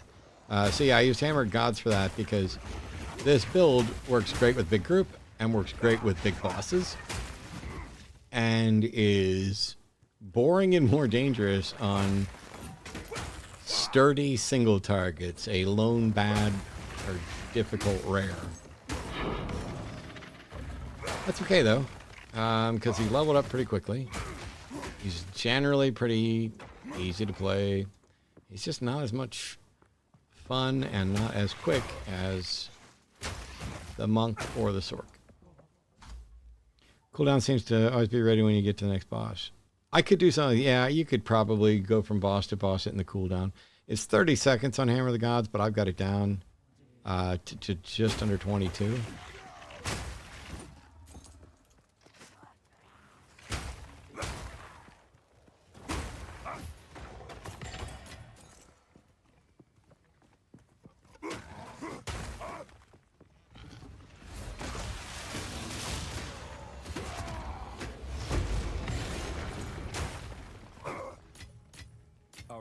And all mine. I can also switch to there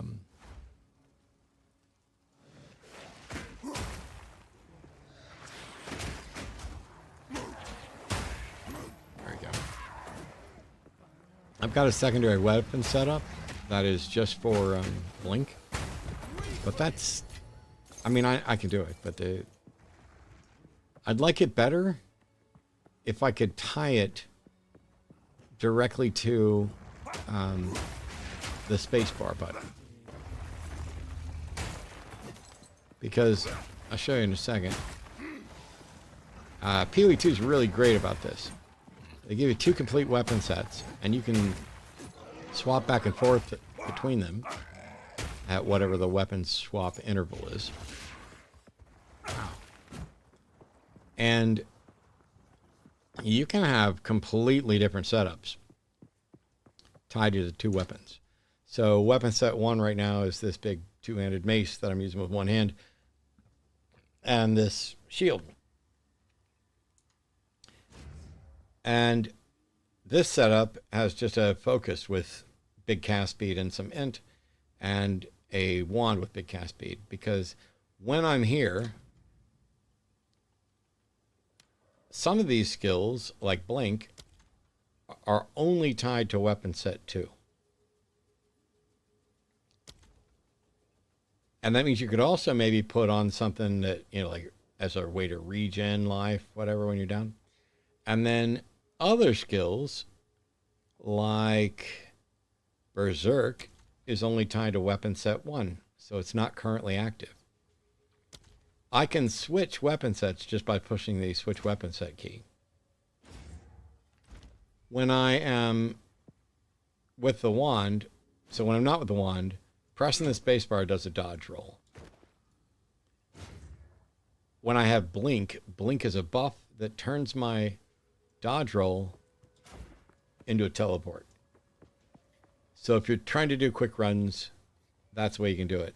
And the nice thing is that I could press my switch key to switch back, but I could also just use any of the skills down here that you can't see that are behind me. I could use any of those skills that are tied to weapon set 1. Like, for example, if I go to do a raised shield, it automatically swaps me to weapon set 1. So what I'm looking for is, I would like to, whenever that would be a problem. I just thought about the problem. And that means you would not have the dodge roll at all. And dodge roll is a different mechanic that you're going to want to use in some fights. So never mind.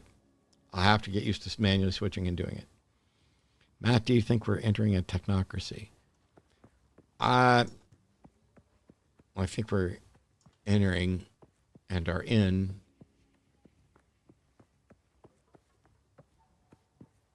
I don't know. And I'm less concerned about what it's called and whether or not it qualifies as a technocracy. I just need to point out that it's bad. You know. Oh, are we heading towards an oligarchy? No, we're probably in one, and it's bad. But whether you think we're headed towards one or in one, it's bad. Certainly there are things that we could do.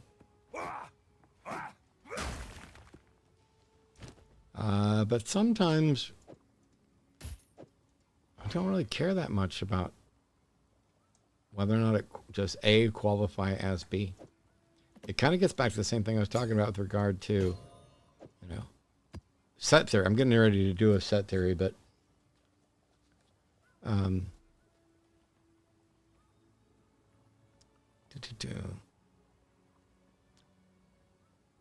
will it be pay to win after the beta? It's not a beta. It's a pre-release. PoE 1 was free to play. PoE 2 will be free to play. I spent more money on PoE 1 than on most AAA games that I played, and there's no pay to win in it.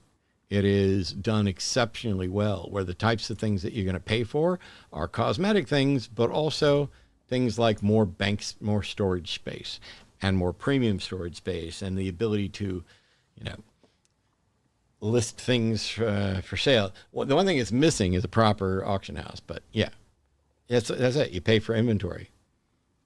Yeah, is there a stash of PoE 2? Yeah. So if you go to the microtransaction shop, you can buy early access because that's the only way to get in right now, which is fine. I instantly gave them money because PoE1 was so good and I put in so many hours that why wouldn't I? But you can say, hey, look what's on sale. Oh, here's a Toad King portal effect. And so your portal is a Toad King or something. So they do a lot of these. But then when you go to stash tabs, there are specialized stash tabs that make sorting your inventory better and give you more space and set up premium, stashes and premium squad stashes. And when you do the early access buy-in, you get access to the stuff you would have bought anyway. So, yeah. All right, let's get this map finished because I'll be here all night, and I'm expecting Arden to come up and be like, hey, I'm done with Marvel Rivals if you want to play something or watch something.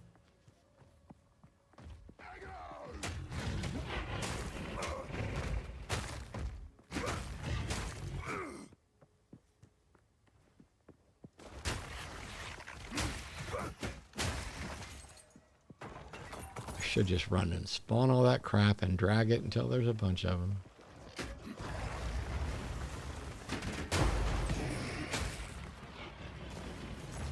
I'm still just a little nervous that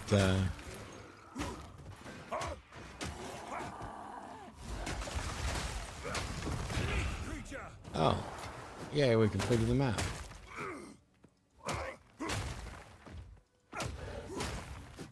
Yeah, I'm so used to playing characters that are a little more fragile that I'm not ready to quite go charging in.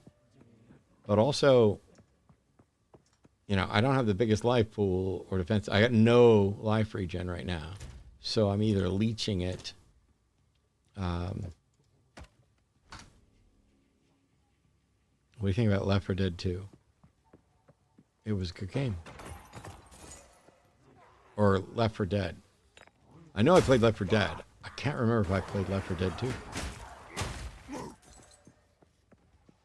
Can't remember.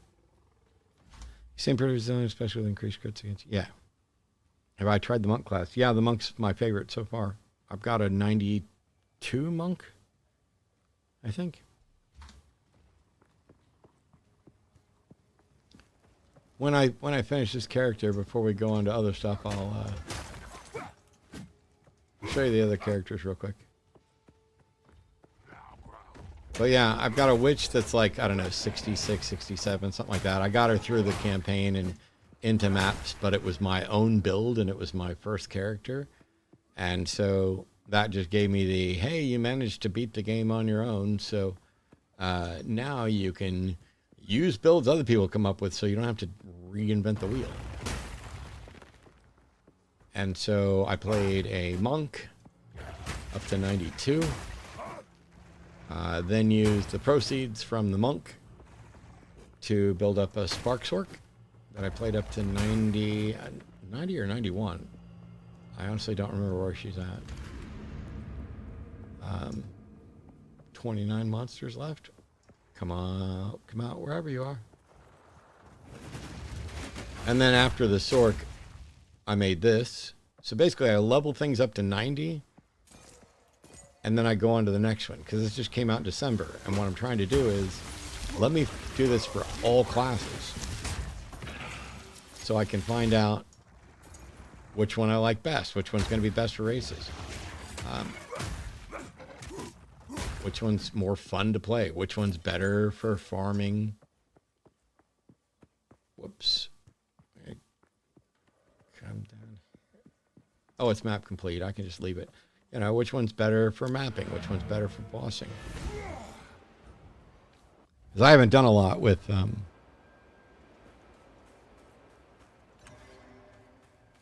mean, don't get me wrong. I've done quite a bit with maps, but... My Atlas passes, that one's complete. That one's complete, but none of the others have... I haven't started on any of them.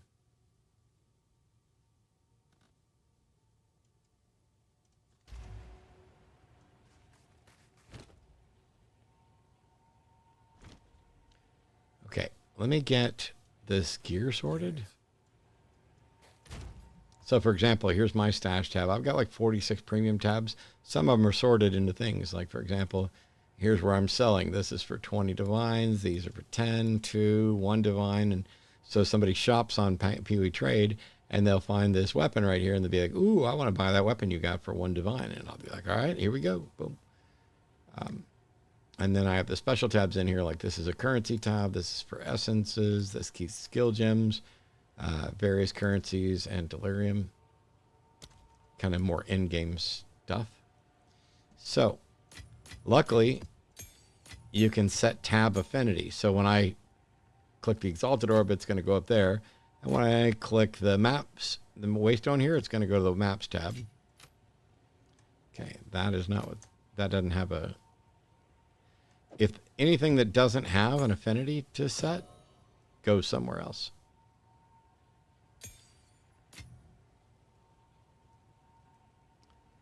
Boop, boop, boop.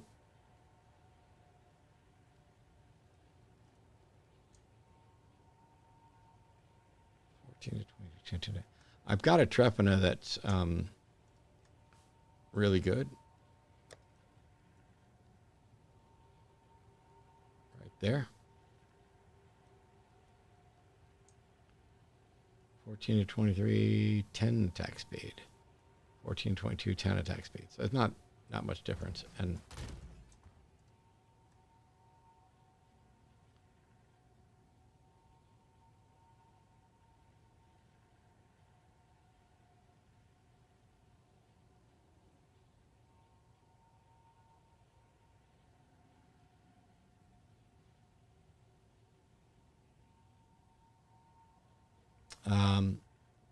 oh, all right.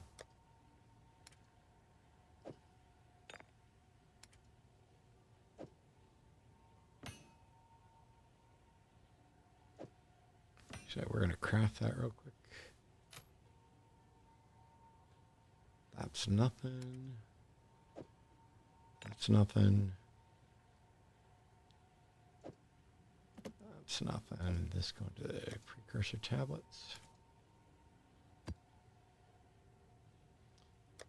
We're going to craft this up real quick. I think 10% melee damage is low. It's exactly in the mid of that. But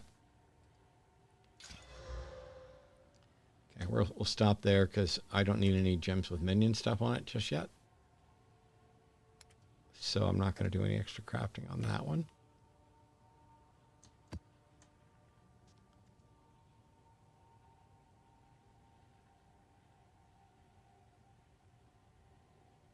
Is Arden live streaming her game right now too? Nope.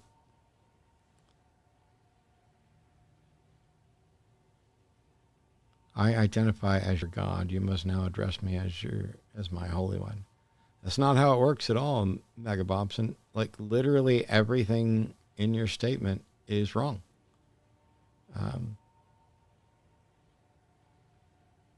Even if you, it's a transphobe. Well, okay, if you guys know, then that's cool. But I'm going to still point out how absolutely stupid they are in addition to being hateful. And that is that let's just take your statement and transfer it to the trans argument. I identify as X, therefore you must is not a thing.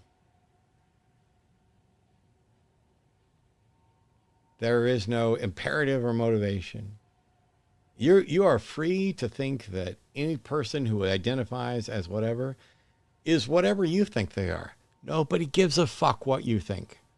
We're talking about individual autonomy, not whether you agree. We're talking about individual rights, and you don't get to take those away. So you can identify as my God. I don't have a God, which means you're non-existent. But also, God is not a matter of identity in the way that other things are. Gender, as I'm using the term, and as trans folks generally are using the term, is a durable psychological construct that is conditioned on both the biological, the sociological, and the psychological. because there are psychological constructs about you, who you are and your identity and how you interact with society. So when you come in to say you identify as my God, A, that means you're non-existent. B, when you say you identify as my God and therefore, whoops, did I lose everything? I just lost chat.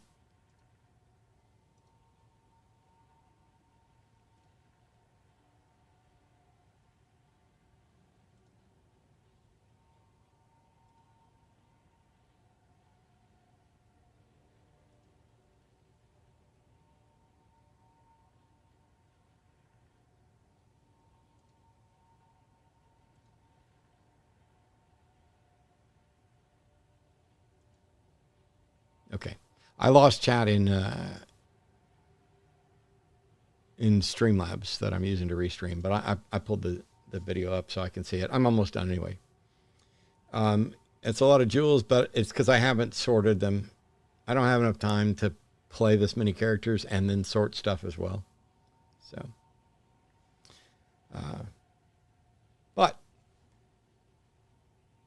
so you think you're being clever when you come in and do something like that. But what you're doing is showing that A, you don't understand identity. You don't understand social constructs. You don't understand what any of us are saying about this. And your ignorance and misunderstanding about it is so troubling to you that you're willing to come in and pretend like you understand it and then make an argument that you think is clever when it's actually fallacious. Completely. This is the problem. You've been misinformed, and you lack the tools to evaluate that misinformation to find what's right. You also seem to be incredibly deficient in empathy, because you are willing to make it a mission to repeatedly, incorrectly target a tiny portion of the population for your harassment because you don't like who they are, what they do, what they say. I'm sorry for whatever issues happened to you that made you like this, but you need to take it somewhere else, which I know that my moderators have already taken and done.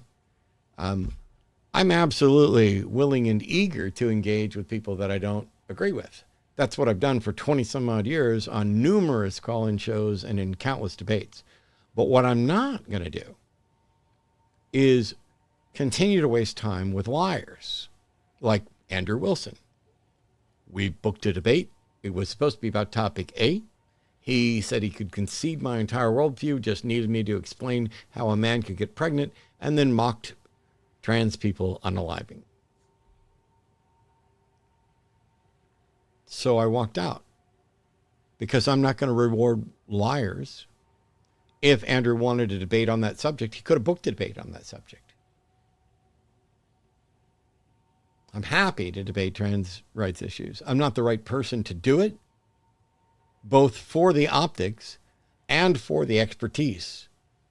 But I will be happy to do it if I can do it in a way that helps people understand, or that shows that there are people beyond trans people who grasp this and aren't hateful little pieces of shit.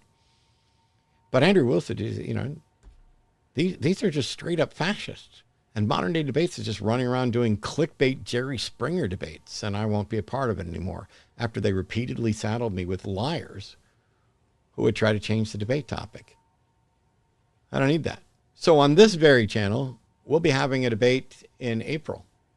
It's one of the reasons I'm doing this. We're testing the live stream stuff here for my channel. We already live streamed the line and everything here, but we're testing the live stream stuff here on my channel in preparation for that debate. And what's fun is it's someone who has called the shows to engage in a discussion. And it's someone who wants to demonstrate why they believe there's a God. So now I don't have any worry at all that I'm going to do a bunch of work preparing for debate A only to have somebody show up and prepare and want debate B. And you know why this happens? I I can tell you why it happens.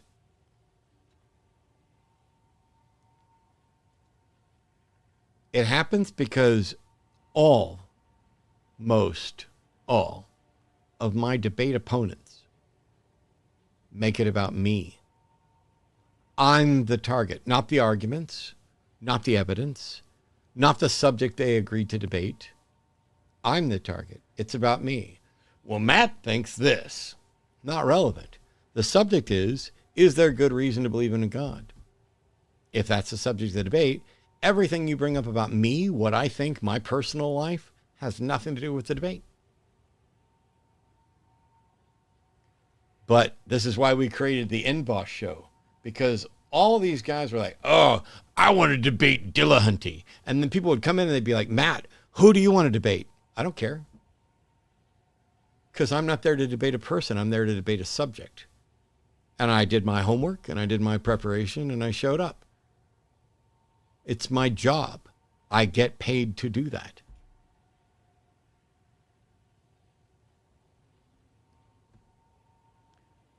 The rest of these guys are looking for clicks on YouTube.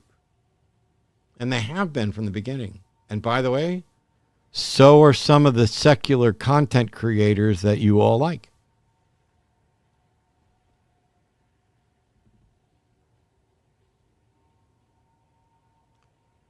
I got no problem with people trying to get clicks and views. You need to build an audience. This channel is approaching 200,000 subscribers, and I never earned a penny off this channel until December. 20 years I've been doing this as a volunteer at the Atheist Community of Austin, and now as a paid person online. But my personal channel that you're watching right now, 199,000 subscribers, almost 200,000,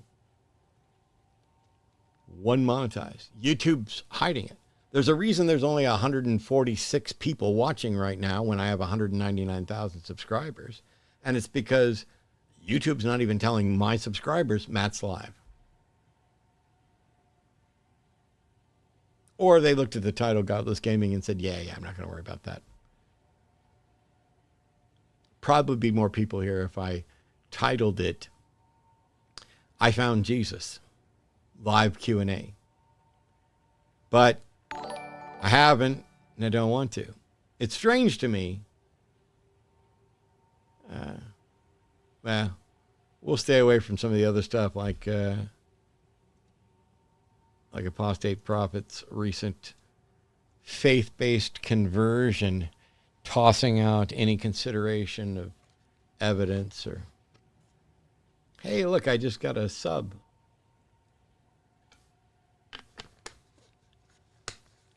Anyway, let me do the things I said I'd do, and then we'll stop. So, first of all, that's the end of this. If you want to find out about this build, it's not mine. You can go to a YouTube channel called Ghosted, Ghosded. And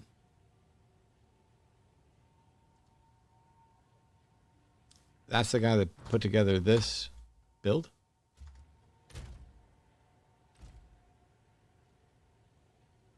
Wait, did I spend the point? Oh yeah. I'm not too jack of all trades yet. Okay, so character selection. Since people are asking about other characters, my level 90 Stormweaver is basically a Spark Sork. It's a pretty decent build. First time I've ever seen your channel. Oh, welcome, Lucy. Clickbait works, yep. So I'll pop in here real quick just to kind of show off. Yep.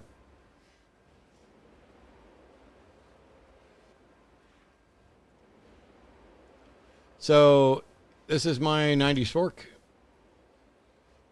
She's got 1 life and 3,600 shield, but 4,700 mana, and the passive tree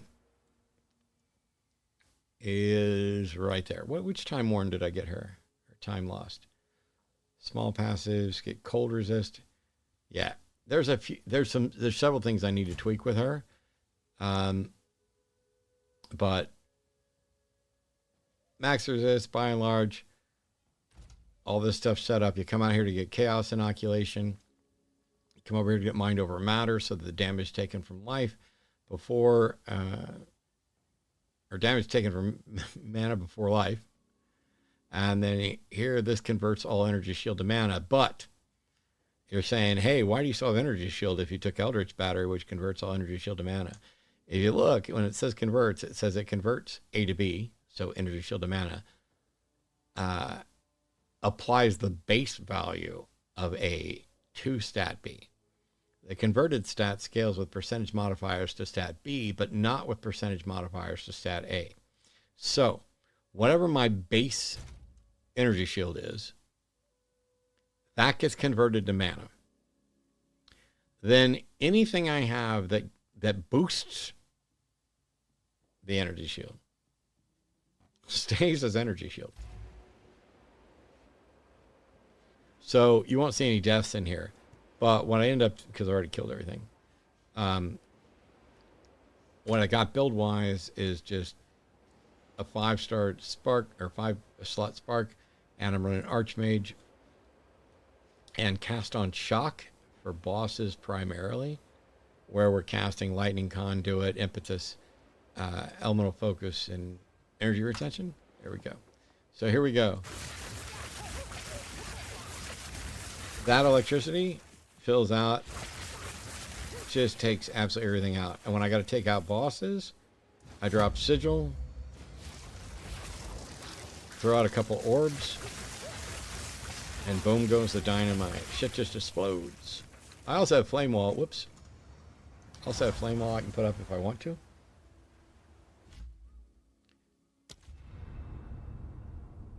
Da-da-da-da. And whoops. And then my monk. Did you finish the debate review with the Kikachu? No, and I probably won't. It's been too long, and I really can't stomach going back and listening to that and feeling it again, and I don't want to draw any more attention to MDD by referencing it. So here's my monk. It is just a nice quarterstaff with Hands of Wisdom in action. The rest of this is just good gear with the stats and stuff that I need for this. We're at max resist and 10% chaos resist. So that's where we need to do the work, but it doesn't matter because this guy just blows stuff up with one button. So I just run around with Ice Strike. That's pretty much it. And then when I need it and I've built up the charge, I can drop a Tempest Spell. So out in the wild,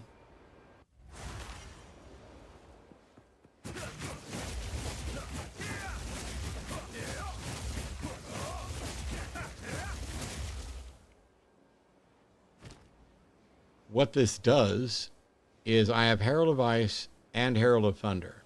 I'm also running Grim Feast, so I can basically double my energy shield. And Wind Dancer you get to just bump up evasion, but the almost don't need much of that. But this guy walks in and everything just dies. As a matter of fact, just for fun, I'm going to throw away a map. I'm just going to, whoops, I forgot. I changed my hideout yesterday, so things aren't where they used to be. I'm going to throw away a map. Just do a Lobi map. Sure, that's fine. Might as well still get a yellow out of it. Where are we at?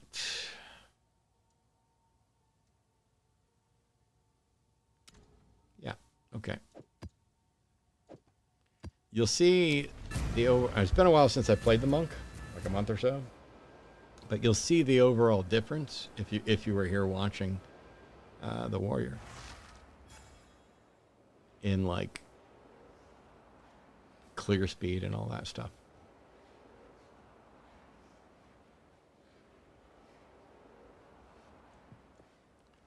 Make sure I'm not doing anything stupid real quick.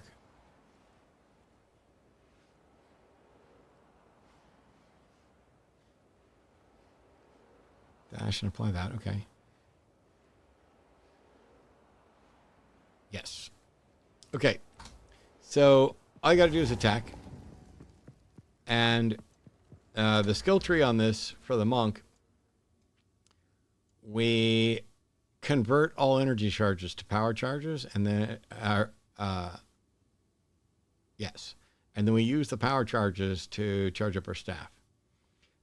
We've got Eternal Youth, so life recharges instead of energy shield. But that's not what we have it for. Life recovery from flasks applies to energy shield instead. That's the whole reason to take this. So the flasks basically heal your energy shield. We also have Chaos Inoculation, same as on the Sorcerers. So we have 1 life, but we are immune to Chaos damage. I haven't really messed with his jewels at all, but we've built out all the way to the 2-hand stuff, Struck River, and grabbed all 3 of the main elemental ones here, and a little bit here for energy shield to try to pump it up as high as we can. It's a pretty good build. This is not mine. This is Vinidiction's, Vinidiction on YouTube. You can find him. So you basically, where are you guys at? So you hit that, and you get power charges. You use that to turn into this, and then you just move around and everything dies.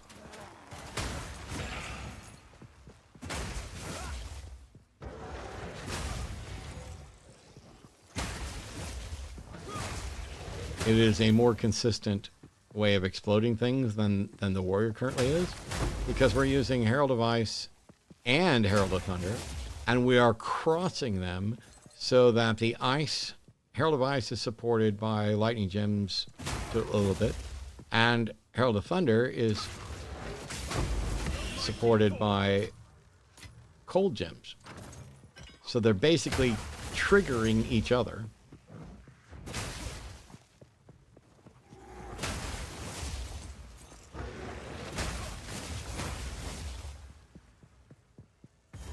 And then if you run into anything remotely difficult, like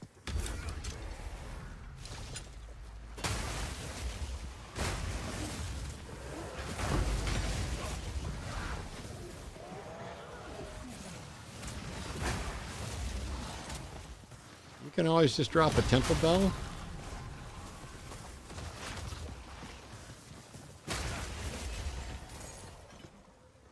And smack it, and it all dies.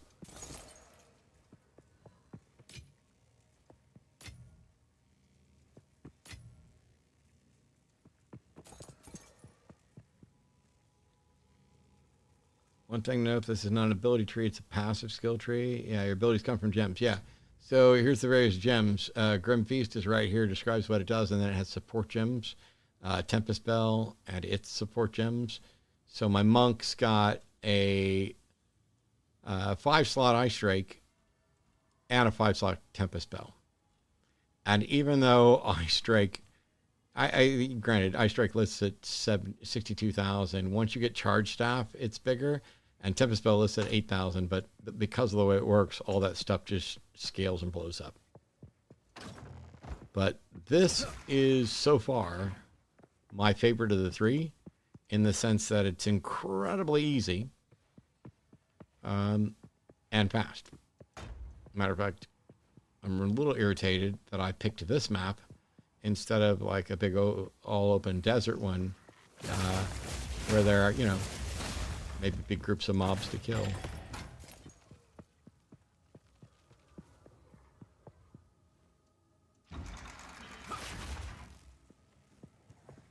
So now we're charged up. You all die. Like, everything just dies. She dies, you die, everybody dies. Bonus points for anybody who knows what that's from.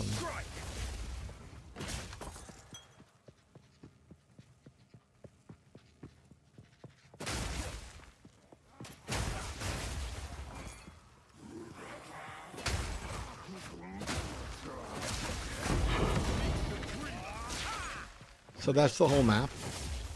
Map completed. There's still some mobs here, but...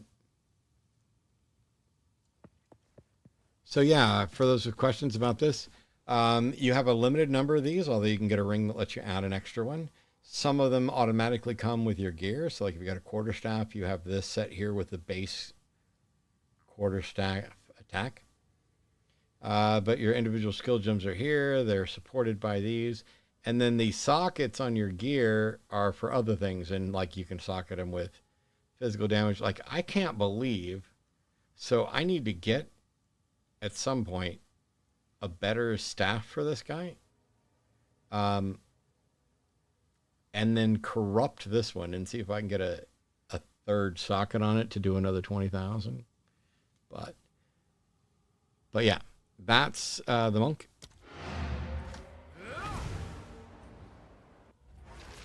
So I showed off I played my warrior, I showed off my sword, I showed off the monk. The only other character that's at in-game, but I don't play her right now, is my level 68 Infernalist witch.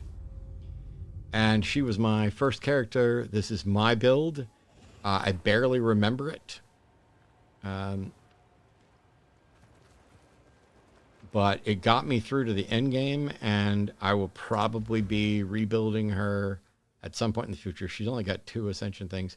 And the witch starts at the same spot as the sorceress, but the skill tree is different. And I don't fully understand the how and why behind that, and whether or not it's going to stay that way, or whether or not there's going to be multiples. Infernalist has Summon Infernal Hellhound and Altered Flesh. And so you basically shift the damage towards fire. It helps with resist a little bit, because if I bump my fire resist up, if the others are a little lower, it's okay. She's barely out of Act 3. I think she did like a map or 2.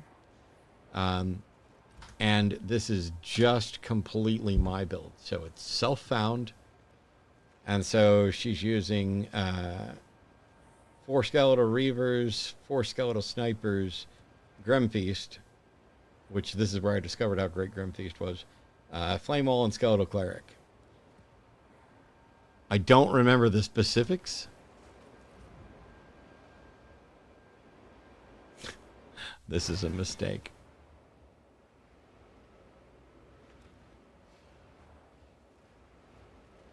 I've never heard it called a pilot before, ever.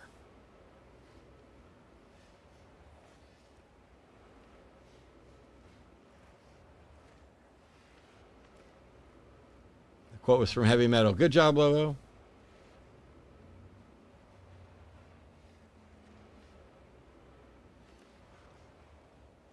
Thanks, Matt Mallard, for engaging with the community. Yes, yeah. She'll probably die right here if I try to do anything. But Unearth uses... It basically goes around, picks up, and makes an army of dudes. What is this? Essence Drain I don't want. Contagion. Gas Arrow. Rage and Unearth. So Unearth and Flame Wall.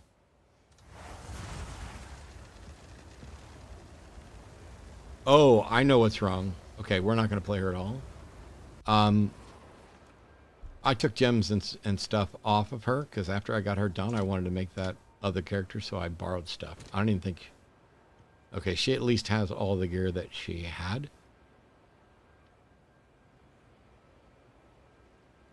But yeah, she's not ready to play. And that's it. There's a couple other characters. Once I get the warrior to 90, to level 90, I'll probably... Well, by that time, the new patch may be out, and there may be... shit. Another class to play. Let me pop back over. My Streamlabs kind of crapped itself, so I lost chat. Let me see if I can refresh it. If the stream goes down, hey, it's back. Okay.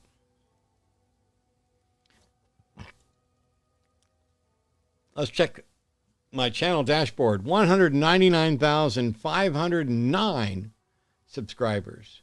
I don't know how many I lost during this particular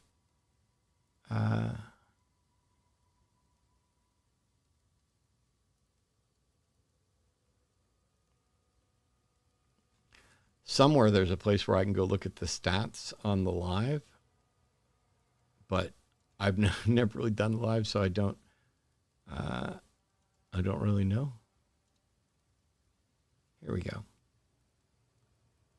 Okay, analytics on this live. 2,000 views. 0 subscribers. We're dead even. We gained some subscribers. We lost some subscribers. It's amazing. It's all good.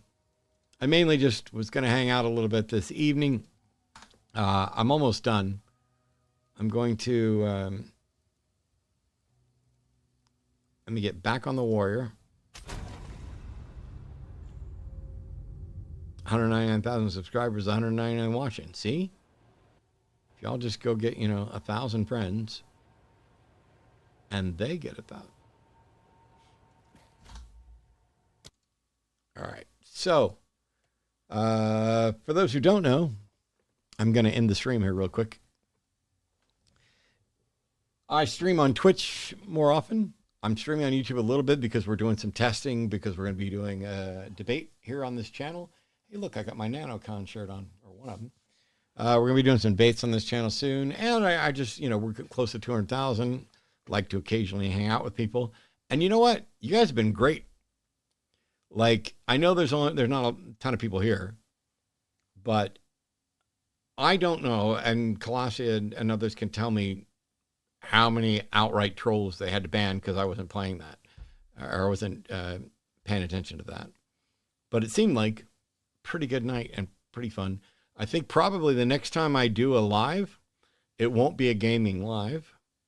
It'll be more like a Q&A live. Not only bad one, great night. It'll be probably some kind of Q&A live. I may get a guest in. Maybe we'll chat, do it a little bit like a show. Who knows? And no, it's not going to be, do I only get to ask questions if I super chat? Nope. You'll get to ask questions via super chat if you want to. Super chats are on. I'm no longer embarrassed about, oh, no.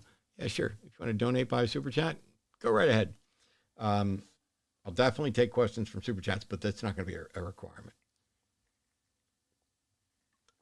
We don't want to. I did all this for years until I burned through my life savings and all my vacation at my job. And then I did it as a job, even though this channel wasn't monetized. So if there's questions you have, we'll get to it. But here we go to wrap this all up. I'm not going to be doing any more snake content tonight, but for those who don't know, Arden and I run Epic Loot Exotics.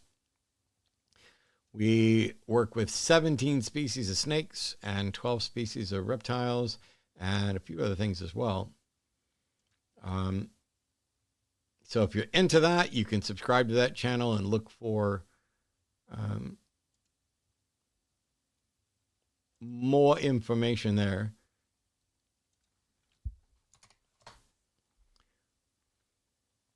But what we're going to do is, the tradition on Twitch streams is that I like to play Twitch to end out the stream, or to close out the stream. How'd you even get into snakes? I wasn't allowed to have snakes when I was a kid. And then when I got to be an adult, I got one. And then I kept several. And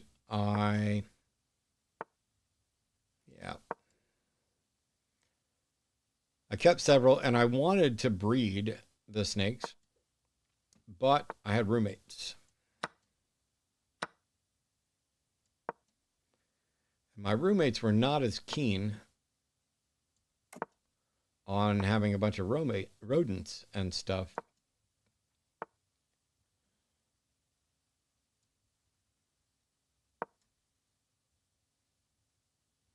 in the house or on the back porch.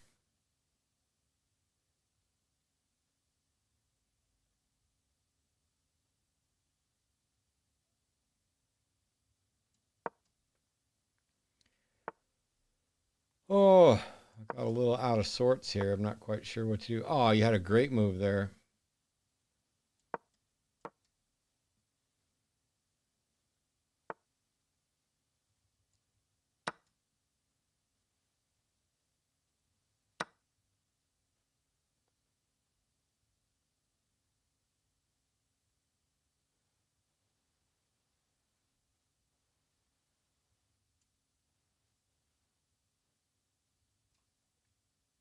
I'm wasting too much time. This is bullet. I can't take that long in bullet.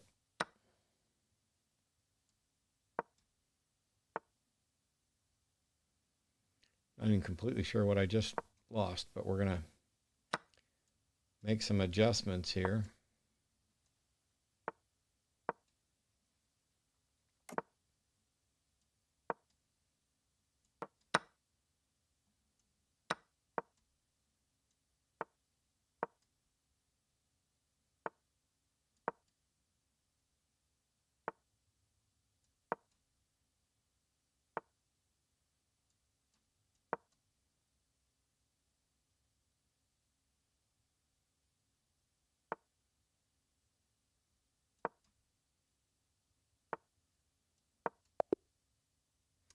Damn, I lost on time.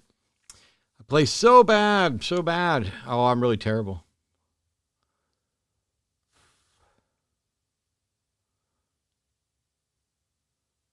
You ever talked to roommate inspiration for atheism a couple of days ago? Not allowed as that you were into them already. Oh, I wanted snakes, but I couldn't have them. But I don't know. It's like asking me why I like chocolate ice cream. I don't know. And I didn't used to like chocolate ice cream. Things change. You like what you like. Hey, Shannon, cute. Paul and I are enthralled. I'm going to try one more game, which I will probably lose because I'm tired, elevated, and bad. Like, my bullet rating used to be almost 1,100, maybe a little over 1,100, which, you know, isn't great or anything to brag about, but it wasn't quite as sucky as it is right fucking now.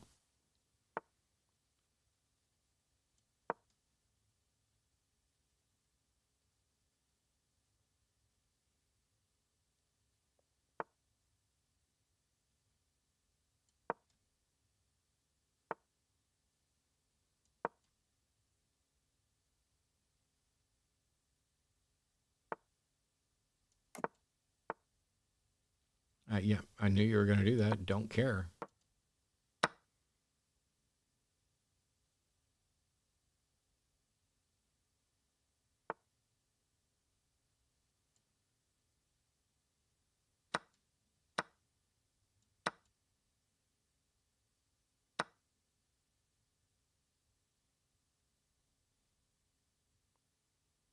Yep, I lost that exchange, and it's only likely to get worse.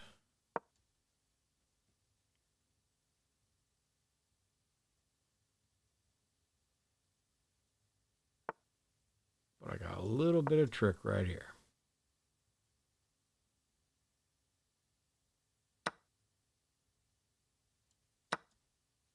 Thanks for the queen.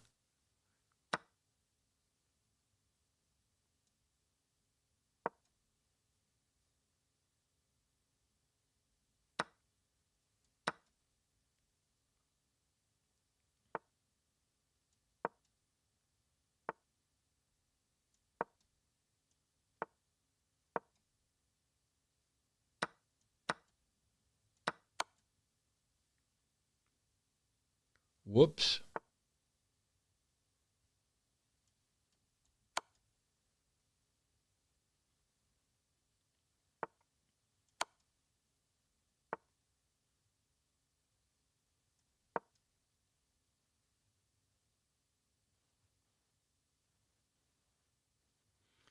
lock your bishop in just a second. Yep.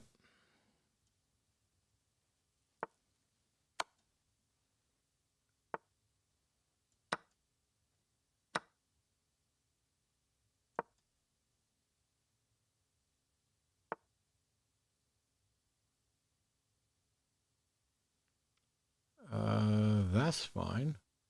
So I can go there.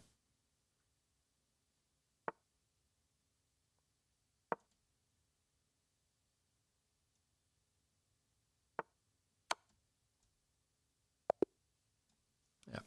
All right, so we won that one. It's fun watching the stream. My girlfriend's calling, so I could talk to her. It was fun. Yeah, normally I'd play a little bit more, but, you know, I'm tired and all the other stuff. So, yeah. The next live stream. Oh, my gosh. I never hit the transition thing. You guys were looking at the full screen the whole time instead of my nice little chess setup. That's awful. I'd be down to watch your gaming streams on YouTube if you do it. I don't use Twitch, but sometimes I drop in. Yeah, I really don't want to do too much gaming content here because it could be an issue. But it'll happen on time. From time to time, I'm going to do a live because I want to. And because I want to interact with the folks on YouTube who may not be over on Twitch and, you know, get questions. But we're closing in on 200,000 subscribers. So cool. In any case, I'm going to go hang out with Arden because while you guys are awesome, she is much more awesome. And yeah, that's going to be my evening. So thanks everybody for hanging out. Appreciate all the likes, the subscribes, the super chats that people did. Incredibly kind and generous. We'll have news about all kinds of stuff, both snake related at our Epic Loot Exotic stuff and about the line.